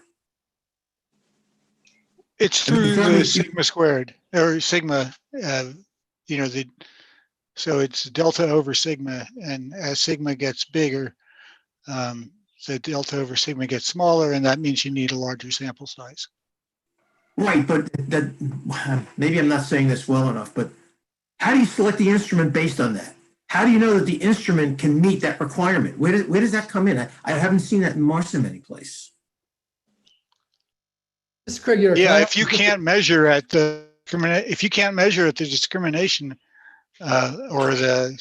can't measure at the proposed lower bound, then that's a real problem. Right. Craig, did I hear just a clarification. There's two types of sigmas that are being referred to. One is the sigma in terms of the variability of the measurement values that are found within the survey site. The other sigma is the uncertainty of the method of measurement. And I think, Bob, that's where you're trying to say, how do those two relate to each other? Is that what I understand your point is? Exactly right, Craig. That's exactly right. And I don't see the connection in MARSIM.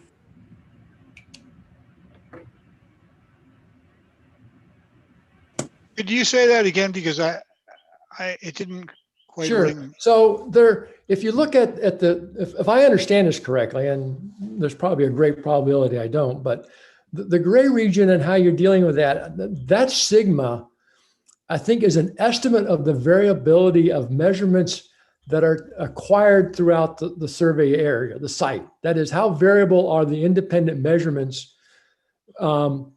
And they may not, they're derived from the measurement method itself, but also just the variability in the ground. I mean, the stuff is not necessarily uniformly distributed, and that's why you have a sigma. Oh, I see. Yeah, I see. Well, I agree with you. I mean, I think the measurement uncertainty was regarded as being small compared to, you know, the distribution, but now with scan only equipment, that may not be the case anymore. Right. But then the question is does the scan only method really have a larger uncertainty than the laboratory measurements would have? You know, that's the question. And also, finally, getting back to my point about shared versus unshared error, are there artifacts in how the scan is done that would affect more than one reading at a time? Dan, your concept of shared error in the case of scanning instruments, again, takes me to the fact that once the gray region is established and you have your type 1 and type 2 errors, it's assumed that it seems to be assumed in the document that the scanning instruments can meet that measurement uncertainty. And that's the method uncertainty includes what you call the shared error and the unshared error, type A and type B errors also, all inclusive. Can the scanning instruments meet what's required? Because if you have a value of your upper bound of the gray region, let's say as a value of 10, the value that you measure with your scanning instrument is 8.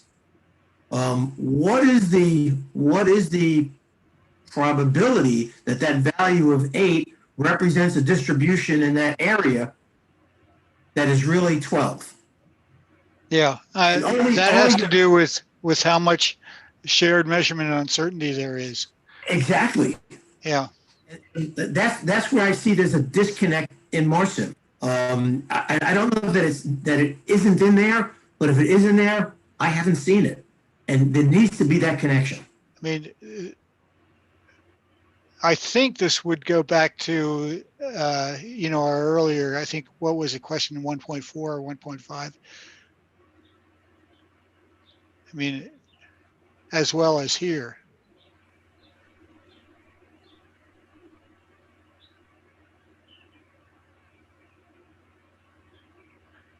Yeah, the formula given, and for all these things are assuming that there's independent errors, and that may not really be the case.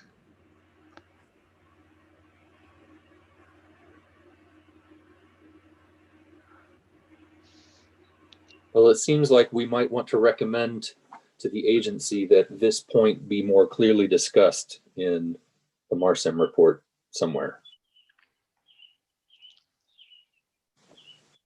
Does that accurately capture what you're trying to say, Bob? I think it's trying to connect the discussion of measurement uncertainty in the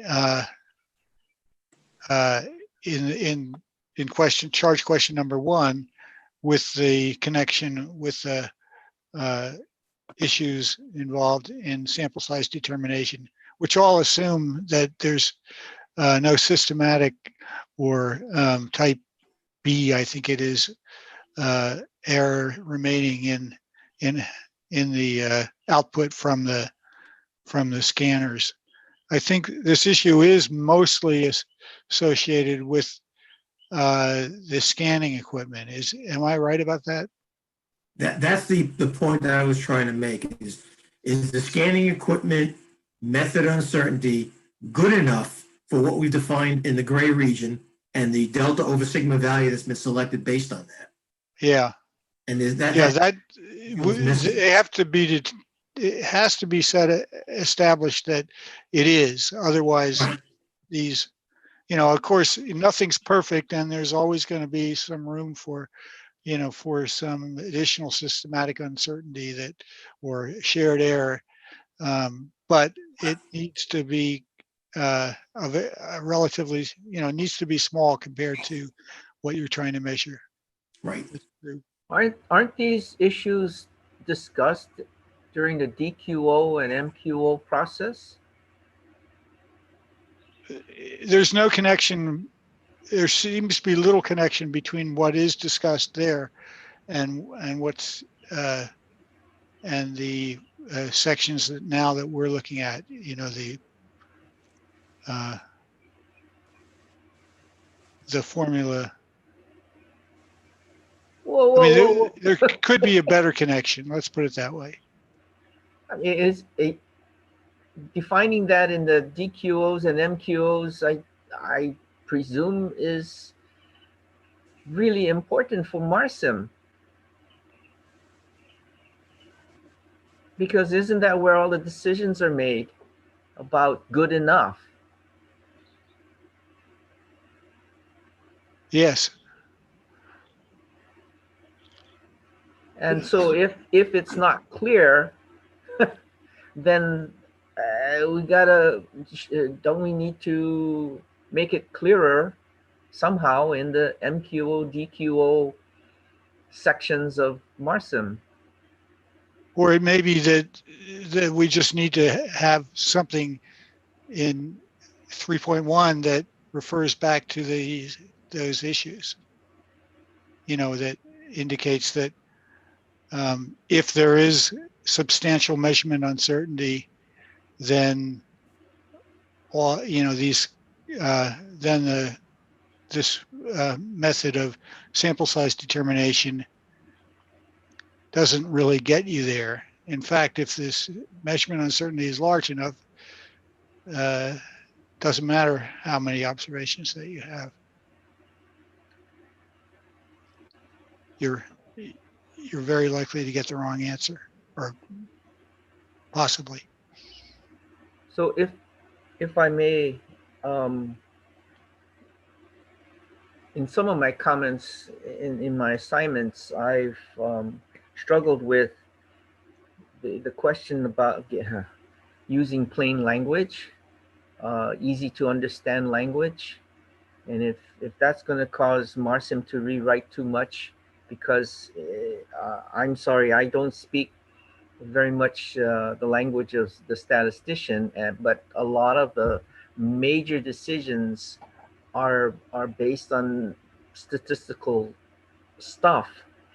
And you can't avoid the complexity of that's inherent in these calculations. It's sort of like an epsilon delta proof, in calculus.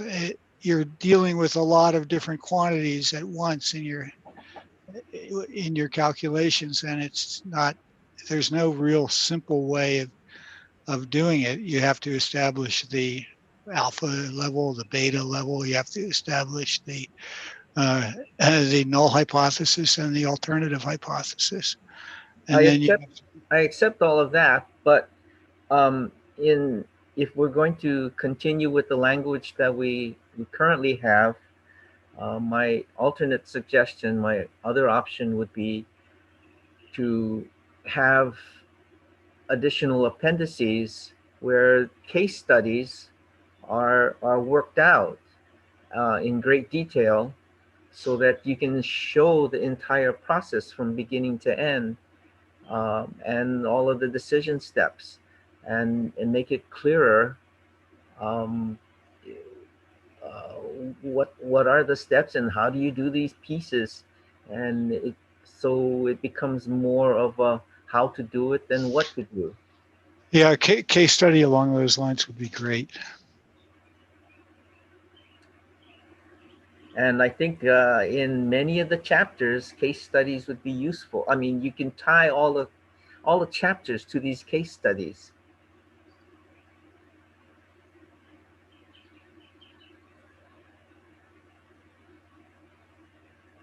Well, I think I can relate Yeah. some personal experience here.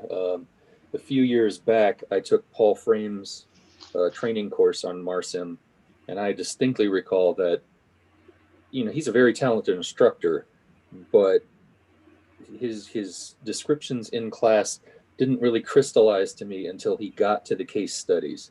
So I would support everything that you guys are saying, that case studies are really extremely helpful. When I started reading the NIST gum and started with the calculus at the front end, I had a lot of trouble. At the end, they had the case studies. So I started with the case studies and read the document backwards to be able to understand it. And it then made a lot more sense. And so yes, case studies would be really, really good. And you've got not an infinite number of scenarios, but I think you can have a few scenarios and then work it out, and then it will be much more clear. And I think it would be clearer for not only the people that are doing the cleanup, but clearer for the regulator that's being asked to make decisions about, is it good enough? And when I read documents like the NIST policy on traceability, the thing that jumps up at me is the bottom line I got out of it is buyer beware.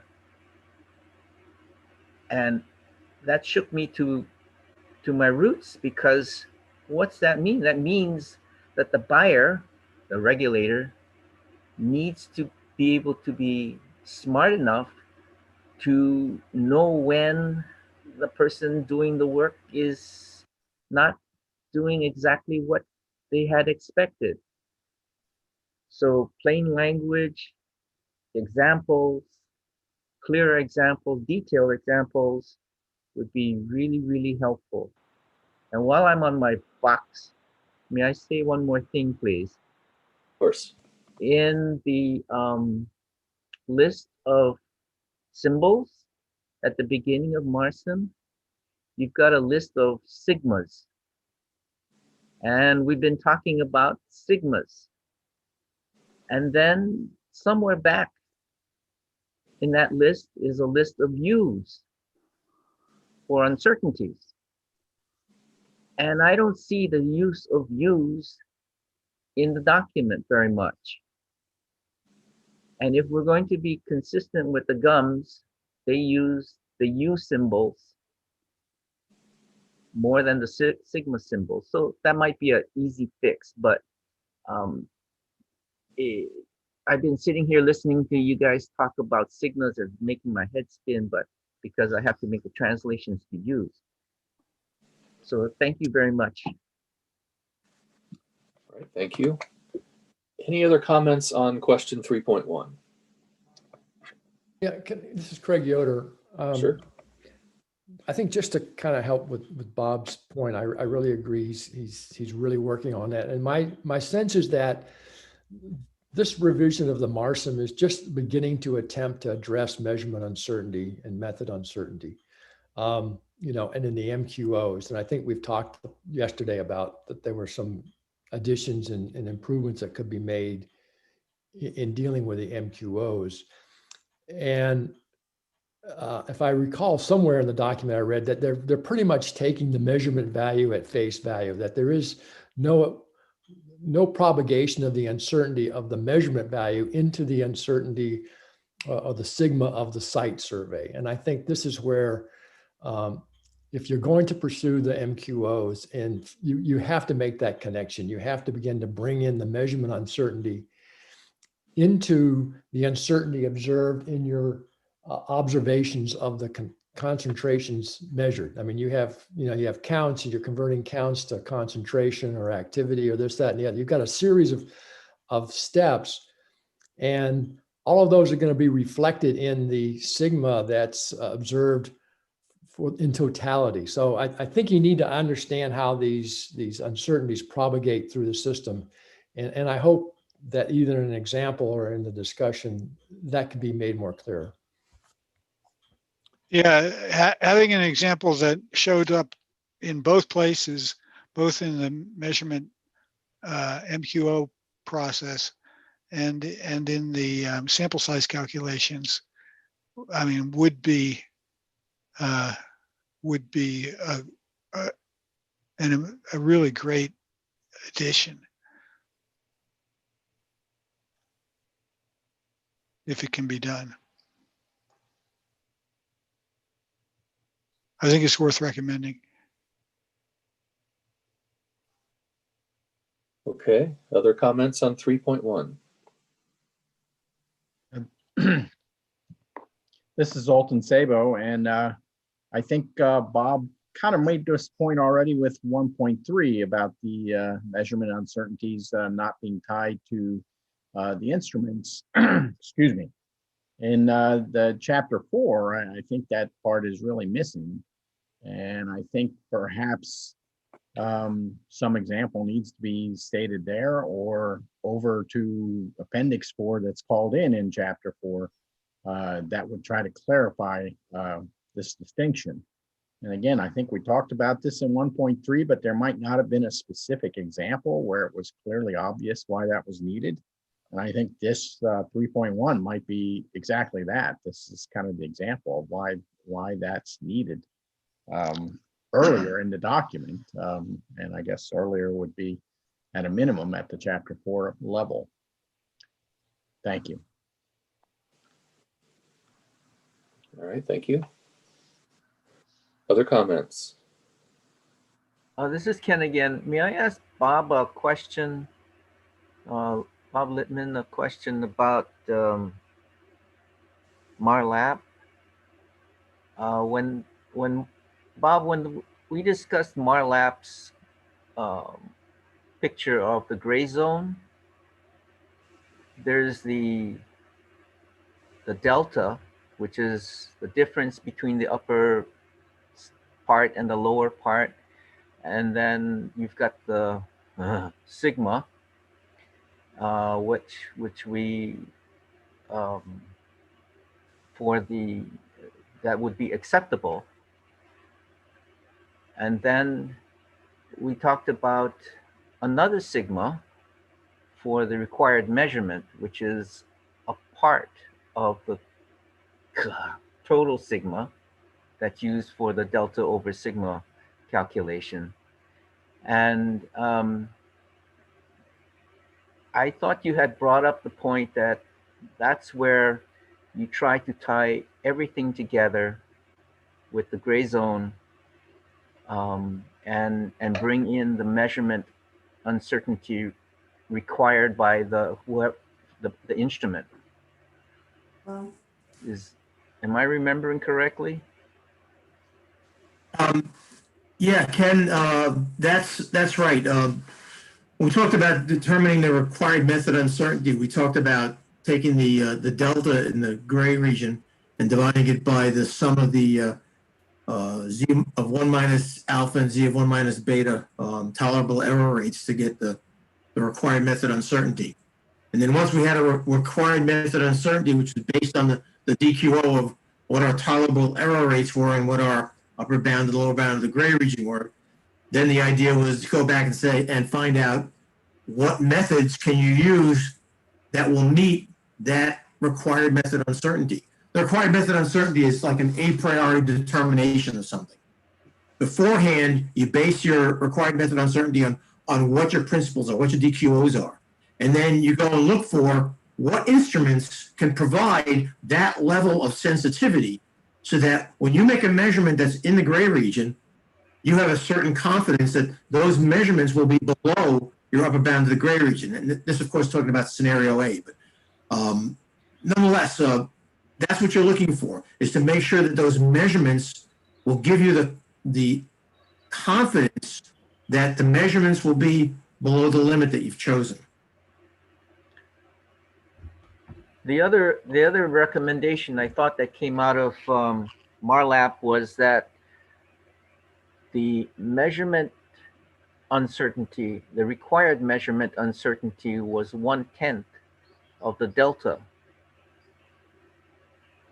That's only, that's not a requirement for it. What we were looking for there is to make sure that the lower bound of the gray region wasn't put so far distant from the upper bound of the gray region that you would get a required method uncertainty that you could drive a truck through. The whole idea was, how close do you want to be to your upper bound of the gray region to ensure that the values that you measure are part of a distribution which is below what your limit is on the upper bound of the gray region. And obviously, the closer you get to the UBGR with your LBGR, the tighter your uncertainty on your method measurement has to be. And so you've got to find some semblance of how far can I be away or how close can I be and still have an instrument and a method that will assure me that the values that I'm measuring will be below my, in this case, the DCGL.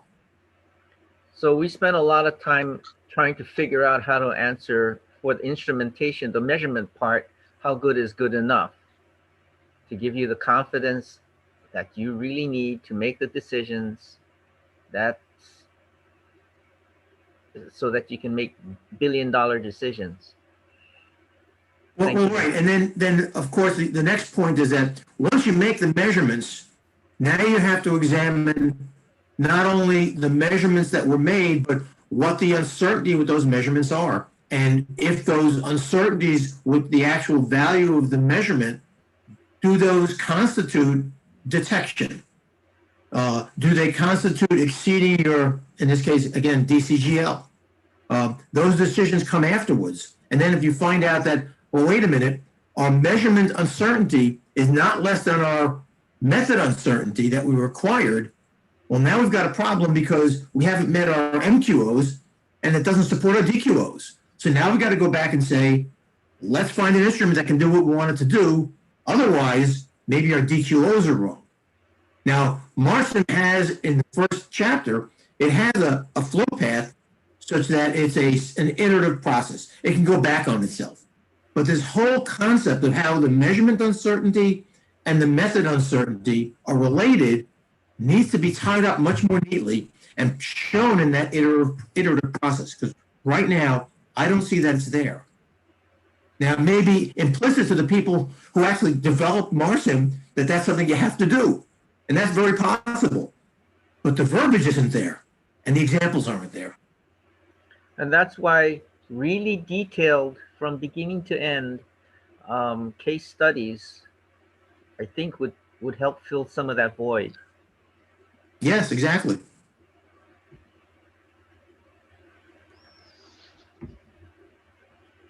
Thank you, Bob. Okay. All right, panel members, anything else on 3.1?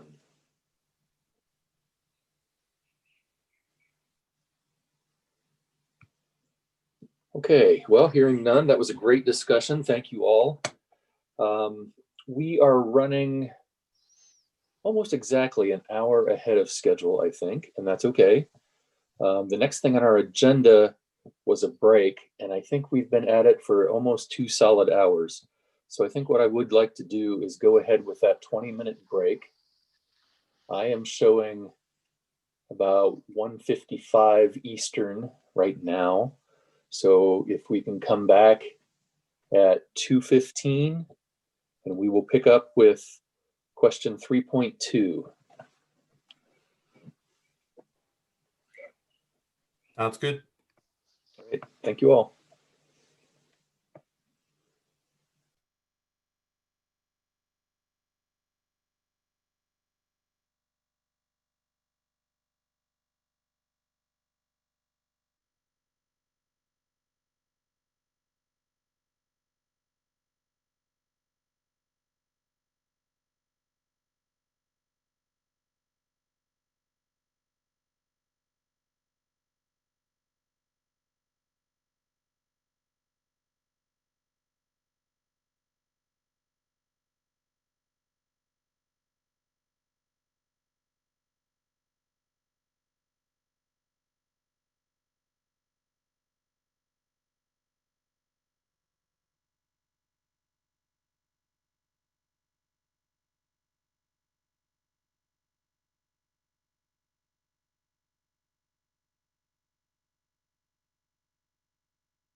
Right, everyone, this is Brant Alsh, the chair of the Radiation Advisory Committee. We will reconvene in about 5 minutes.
All right, welcome back, everyone. I have 2:15 on my clock. So let's go ahead and reconvene and get started here with the last two charge questions of the day. Let me make sure I'm in the right place here. Yeah. So the last two questions that we're going to consider today are charge questions 3.2 and 3.3. So we originally had Dr. Wall as the lead discussant for 3.2. However, he is ill, and Dr. Dower has valiantly agreed to step into the breach for us here. So Larry, you're on deck. Catherine, could you go ahead and read charge question 3.2?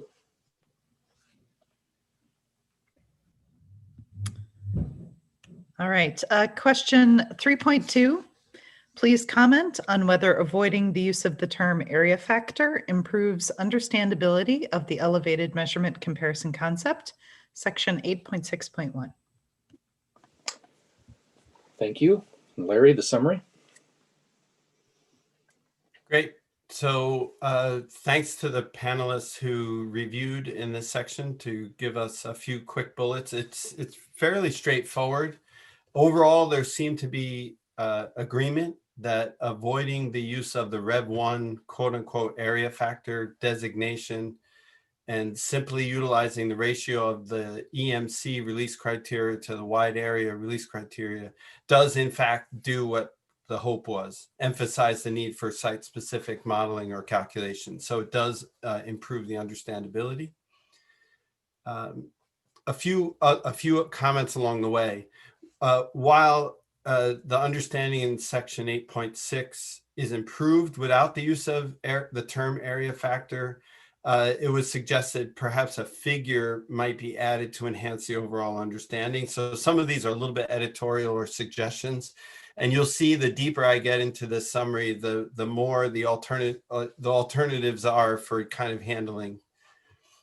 Because there's several sections in the current Rev that continue to utilize area factor. So it was kind of either don't utilize it or go ahead and utilize it. And the consensus seemed to be don't utilize it since it's more understandable and accomplishes the aim by not.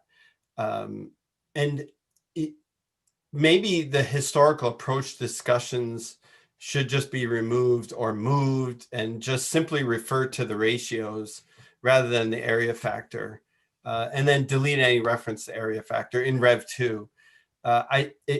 One of the impressions based on our review of it is in attempting to try to explain why we're not using area factor anymore, it might have introduced more on a confusion, and better just to not talk about why we're not using it anymore. We're just not. That was kind of one of the thoughts. So that's specifically in sections 5.3.5.1 and 5.3.8. And then example 14 might have just been missed. It specifically refers to the use of area factor and how important it was for that example. So, either revise that example or change it to a different example might be worthwhile there. Or change that example to the ratio, and then that would continue to encourage the importance of site-specific modeling and running appropriate modeling beforehand. And then, of course, Appendix O, it seemed really confusing, and I know it was noted by several of the reviewers that those are historical illustrations, but then it becomes really confusing. And again, this was an area where it looked like the document is trying to explain the historical reason and why we're not using it anymore. Maybe just don't use it in this section. Or alternatively, include it as a historical discussion period. And there was a few suggestions to cite some examples of current state regulator documents who still kind of use the area factor. But, and while clearly noting that we're really talking about the ratio and site-specific derivations would be important. And then the glossary includes it also, which just makes it confusing, or include the area factor in the glossary, define it as a historical definition, and provide reference to Appendix O in the historical illustrations, one of those two. But again, the overall, to answer the simple question, yes, removing the area factor does appear to improve understandability of the EMC comparison concept, clearly. But, it just needs a little more work, maybe. All right, thank you, Larry. So let's open the conversation up to the other named discussants. That includes Amundsen, Benke, Dower, sorry, Larry, that's you, Fordham, Hamrick, Quinn, and Sabo. Any comments from any of you before we open this up to the whole panel? Yeah, this is Dennis Quinn. I agree with what Larry had said. If we do decide to keep the appendix, the information in Appendix O, I'm wondering whether or not we should eliminate that table, the table of area factors. I kind of liked it years ago when I was taking a class, because that kind of explains how things change. But it's so easy to jump to that, even whatever amount of precautions you put in there, it's very easy to jump to that and say, here's a cobalt 60, I can use this factor. When we really don't want them to do that. You want them to use your own site and do your res-red analysis, or however you develop the factors. So my thought is, if you're going to keep that that section in there, we should eliminate the table. This is Barbara. Can you hear me? Yes. Are you getting an echo? Okay. We are getting an echo, but we can hear you. Okay, sorry, I don't know why.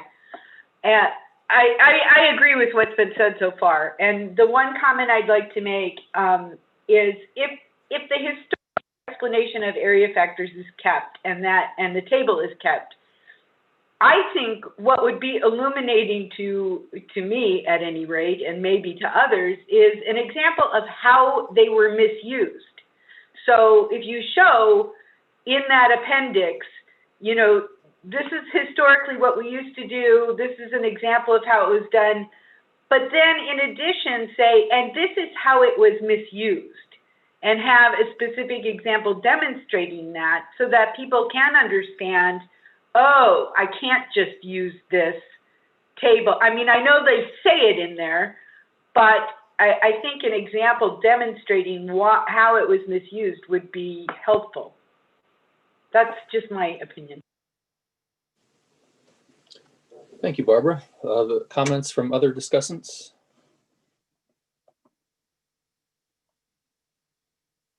All right, let's open it up to the whole panel. Any comments on 3.2 from anybody?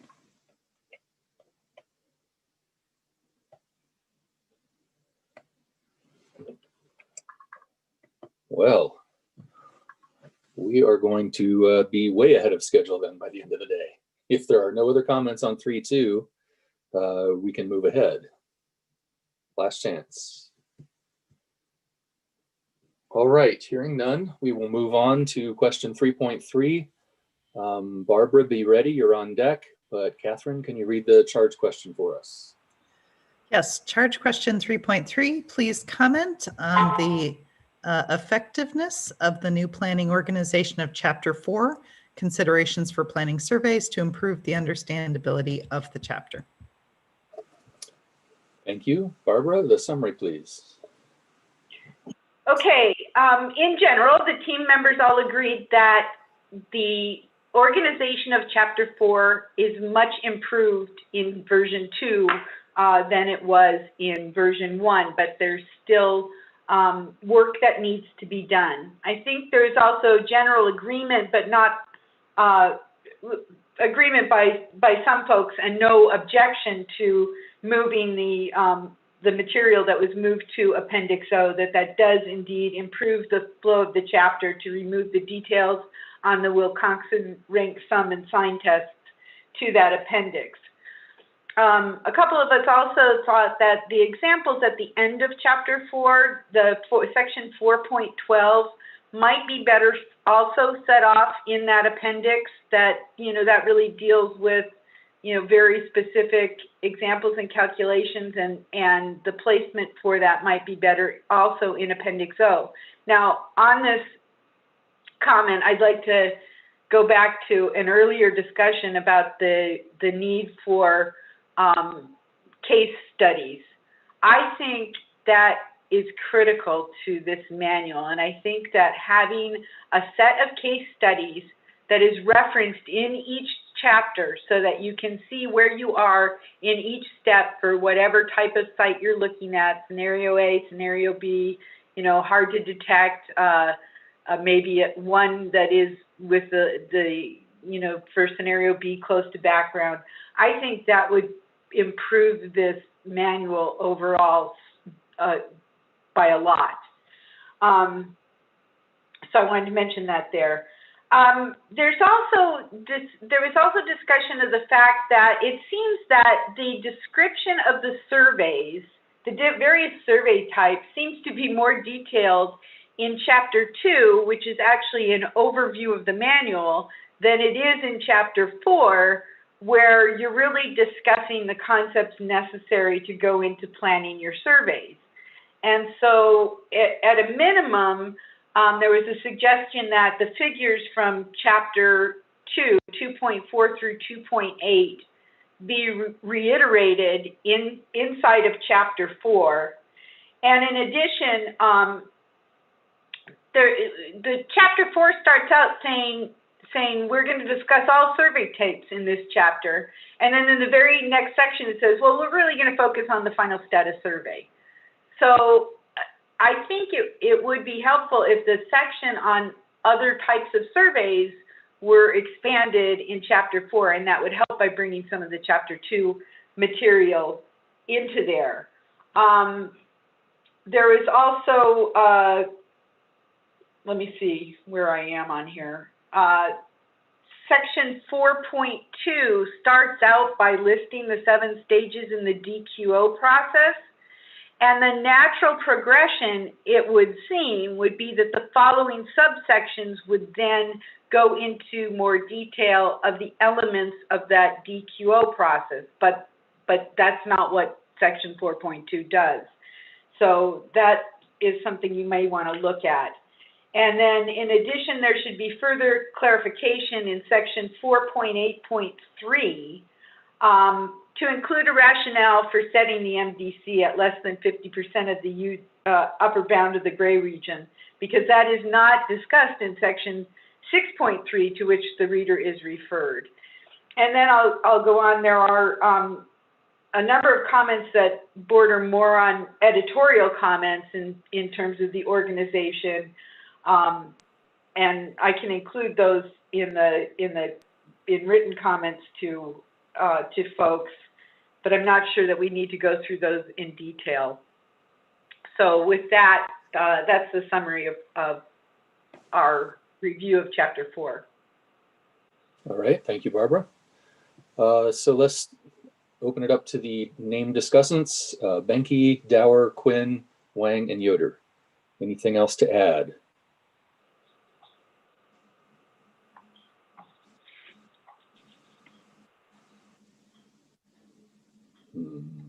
Okay, let's open it up to the entire panel. Anyone have any comments at all on charge question 3.3?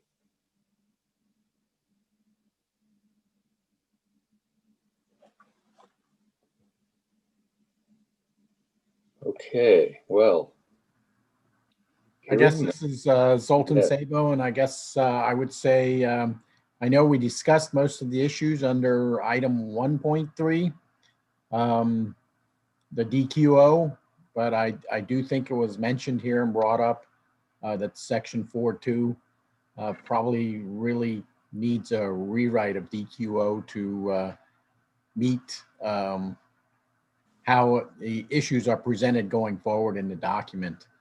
And some of the documentation that's needed for doing that should then be included in subchapters in Appendix 4 and be called in subsection 4.2. That was my biggest concern with that chapter. All right, thank you. Other comments?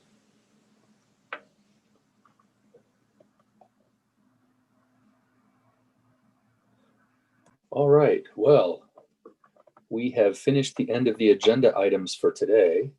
And just like yesterday, I think it's okay for us to move things around within a given day, but I would really prefer not to move on to tomorrow's issues. The lead discussants may not be prepared, and this is a public meeting and I don't want people to miss the opportunity to listen to the parts they're interested in. So I think maybe we will go ahead and call it a day. Dr. Wong, do you want to recess us, please? Yes? This is Craig Yoder. Yes, Craig. Just a clarification from you, and it's just because I don't know that we'll have another opportunity.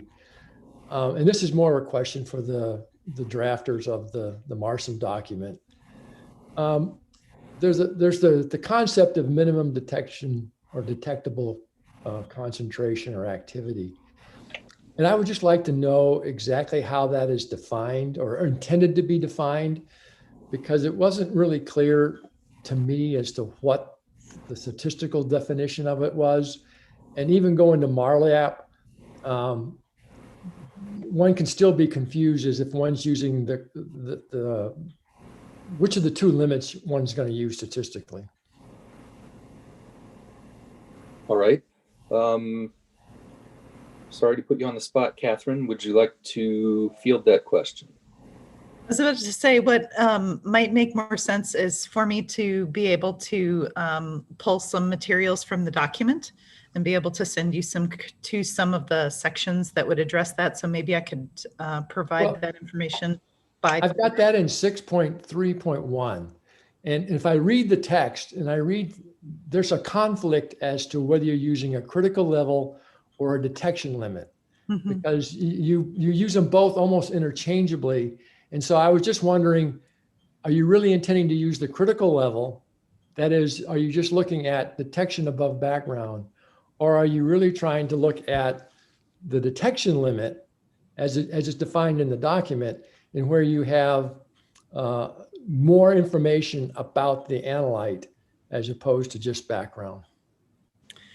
Now, I'm going to have to admit here, you're hitting me where I'm weak on my Marsom. So I don't know if there is a member of the work group who'd like to address that question for me, or if I can get back to you by tomorrow, I can make sure to get you the right answer. I don't want to just try and guess on that one. Yeah, and the confusion arises from the use of the word detection, because if you say minimum detection concentration, to me, that refers back to a detection limit, which is explicitly defined. But there's language in both Marsom and in MARLAP where perhaps the intent is to use a critical level. And it's just for my own edification is what it meant, because I do think it has some implications on when you start dealing with measurement uncertainty. Okay. Well, Craig, if I might, the critical level is really, at least for MARLAP purposes, the critical level is used as the ability. You're above the critical level, you consider detectable with a certain tolerable error rate. And usually it's considered to be 5% or 1%, whatever you decide on in your data quality objectives. The minimum quantifiable concentration is a different concept. That's based on something else completely. And it really doesn't have any direct relationship to the critical level or background. And so, again, this is where the documents don't mesh. They kind of miss each other because they're using different concepts in different contexts. And I'd really like to see them match better because they need to be used in concert. And this is the best way to be able to use them and then be able to say, this corresponds to everything that the people who are doing the field analysis did, and it can correspond to what we're doing in the laboratory when doing the exact radiochemical separations and analysis. Yeah, I've got it. I'm just referring to the language in the document that kind of, and I'll just go to 6.7. You can just make a note of it. But it says the minimum detectable concentration, okay, has a specified probability of producing a net count or a count rate, in this case, above the critical level. So now I'm using that word detectable, but yet I'm referencing another word called critical. But the real issue is that the detection level is the statistic. You know more about statistics about the analyte, because the critical level, all you know about is the background. You're just saying what value is a background value or a background reading likely to, with 5% probability, be categorized as a positive value. You know really nothing about the uncertainty or the range of measurements of an analyte at that level. Okay, you can kind of say, well, there's a 50-50 probability that it'll be greater or less than that. But if you really want to understand detection levels and the measurement uncertainty, you've got to have information about the analyte and how well you can measure that. And that goes to the detection limit. Okay, because that really says you've got a 5% probability of basically having a true value or a real value not be detected. And that's more on how well you can measure the analyte as opposed to how well you can measure the background. And it may be just be for my own edification so that I can understand how the Marsom uncertainty things are going to unfold depending upon what it is those two values are supposed to be. And it's just a conflict in the language because you're using words that to me have very precise meanings, but maybe they're not being used as with the precision that I expect. Well, and that, Craig, I think feeds right into how good is the method measurement uncertainty, because that you've got to know that in order to be able to determine a critical level and what the confidence will be in that measurement of the critical level. And again, it's what you could determine to be detectability. MQC isn't necessarily a detectability, it's a quantifiable concentration. It's got a whole different equation for it, a whole different concept. Yeah, I agree that the language used in the document is somewhat misleading when we talk about detection. Okay. So when excuse me, if I could chime in, please. When I looked at the document, there was an equation for the critical level, and then there was an equation for the MDC. And roughly speaking, it's about the MDC is about twice the critical level.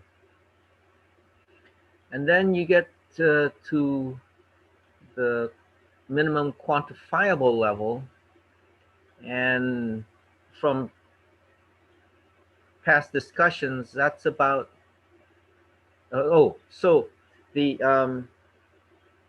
critical level is something like 2 sigma of the background, and the MDC is like 4 sigma of the background plus some stuff. And then the minimum quantifiable level is on the order of 10 sigma background, more or less. And but the two equations in the MARSIM, the critical level M and the MDC, are based on B, background counts, both. And no, so I think that's just an artifact of the graph, because the graph. Yeah, I think that's just how they've truly. I don't think that the decision level is 4 sigma above background. It really is what your measurement of that analyte has to be, and I think it's just an artifact of the drawing. You could have a much wider uncertainty, or you could have a much narrower uncertainty. The real question is, do you have a 5% probability of missing it?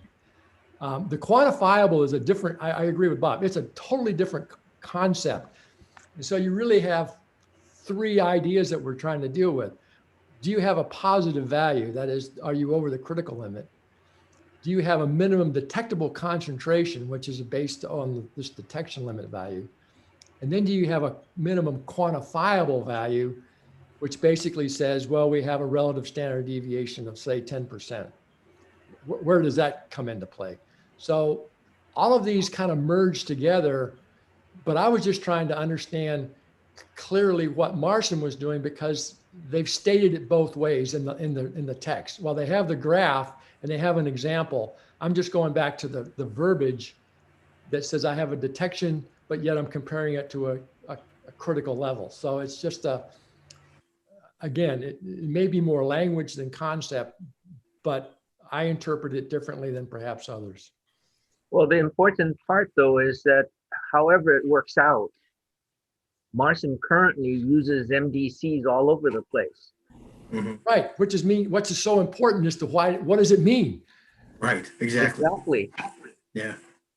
If I might, if the two concepts of MQC and critical level both go back and their origins are completely different.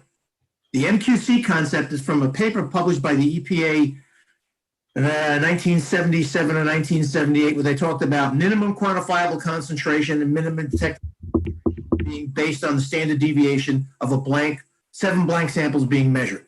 And then 10 times the standard deviation of the blanks was the MQC.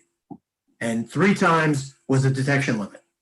The concept of critical level goes back even further than that to the Curry paper in, what was it, Ken, 1968, when he published that about critical level and detectability. And the two of them are basing everything on background. But in MARSIM right now, the MQC doesn't appear to be based on that at all, because they don't talk about the instrument method uncertainty. They just bring MQC up as a concept. And I think one of us in the 1.3 group talked about, it'd be nice to see what the derivation of that is. Was that you, Dan Stram, that brought that up? I think that, why isn't there a example of what the MQC calculation is? And we should have that in there if we're going to use it. Although I don't think we should, but that's a different issue. Yes, I think that's right. Brad, I apologize for getting this off stream, but it was just trying to help me understand how it was supposed to be used in terms. No, we're very far ahead of schedule, so this is a perfect time to bring up this issue. Catherine, I recognize that we're hitting you cold with this, and you might like the opportunity to consult your team to come up with an answer. Do you feel confident that you understand the questions being asked? It would be great if I could have just like a sentence description of it that I could share with my work group to make sure that I'm answering the full question that Dr. Yoder is asking. So is that something that he'd be willing to just send to us or share with us? Yeah, I can share. I'll have to go through Dr. Wong. I think that's how I'm supposed to do it. Right. I'll reference exactly the page and lines where I get confused. And of course, I'm also, I have and I think Marlap addresses this. There's an ISO standard on detection. And so part of it is also trying to resolve how well MARSIM agrees with the ISO. Yeah, and I think we could probably respond by tomorrow, if that would be okay. Yeah, if Craig, if you could promptly send over the question to give them time to respond, and then I propose that the first item on the agenda tomorrow is the follow-up from today's discussion. We can just start with that. Okay. I think the workload tomorrow is similar to the workload today. The questions are of similar magnitude, so we'll probably have a lot of extra time to spare. So we'll just start off the day with Catherine, if you want to be prepared to handle that question. All right. Anything else, since we're ahead of schedule, anything else that has been bugging anybody that they would like the opportunity to bring up? Oh, this is so much fun. I'd like to ask a little bit from Dr. Wong about what will be needed for the afternoon, or I guess it's all day on Thursday from the presenters. And actually, if we could go over the report generation, I may have missed an critical email or something, but I don't quite understand exactly what when the process ends and what the process develops, turns into. Can you give me some guidance? Have I made myself clear? Yes, I understand your question fully. Actually, I was planning to explain that during the next step, that is on the last day of the meeting. Oh, okay. So right now, I am just trying to get the panel to concentrate on preparing the slides for presentation. And then the next step will be, what do we do after we get all the slides? So yeah, and my question is, what level of detail are we looking at for the slides? Or how many slides per charge sub question? It really depends on how complicated the charge question is. Like some of the question for today is pretty straightforward. So, I mean, I do not expect more than 1 or 2 pages. But for some of the question from yesterday, like your question 1.2 and 1.3, especially 1.3, we are still discussing it today. So Yeah. I would expect it to be longer and require more a response. Especially, I think there are 4 different parts, so there'll be some write-up for each part. So, Right. am I answering your question? I think so. The document that you sent around as guidance was actually quite lengthy. I was not. How many of those? That was an example of the Yeah. summary slides from my previous SAB meeting. So that was all of the slides that were. Right. I mean, it really again depends on the charge question. Some of the charge questions are more complicated and so require more discussion and lengthy response. But as a general rule, the response are at a high level of summary. So you don't really have to go into great detail, but just the key points of what the panel discussed and what they agree on. And maybe there are certain differences in opinion, like in charge question 1.2, that there seem to be some disagreement. So basically, we're looking at the key points and also if there are some differences, you want to point out and the rationale for the differences.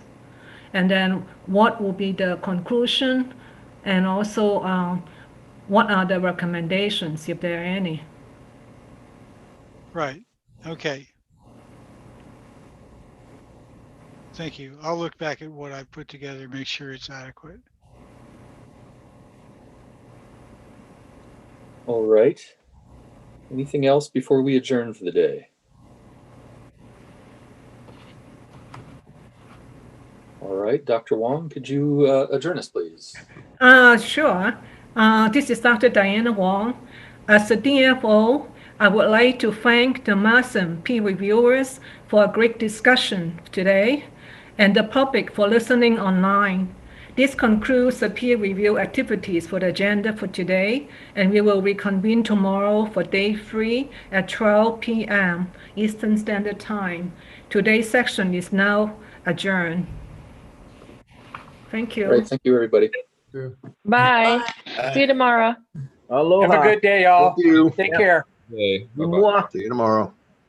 Thank you. Adios. Tomorrow.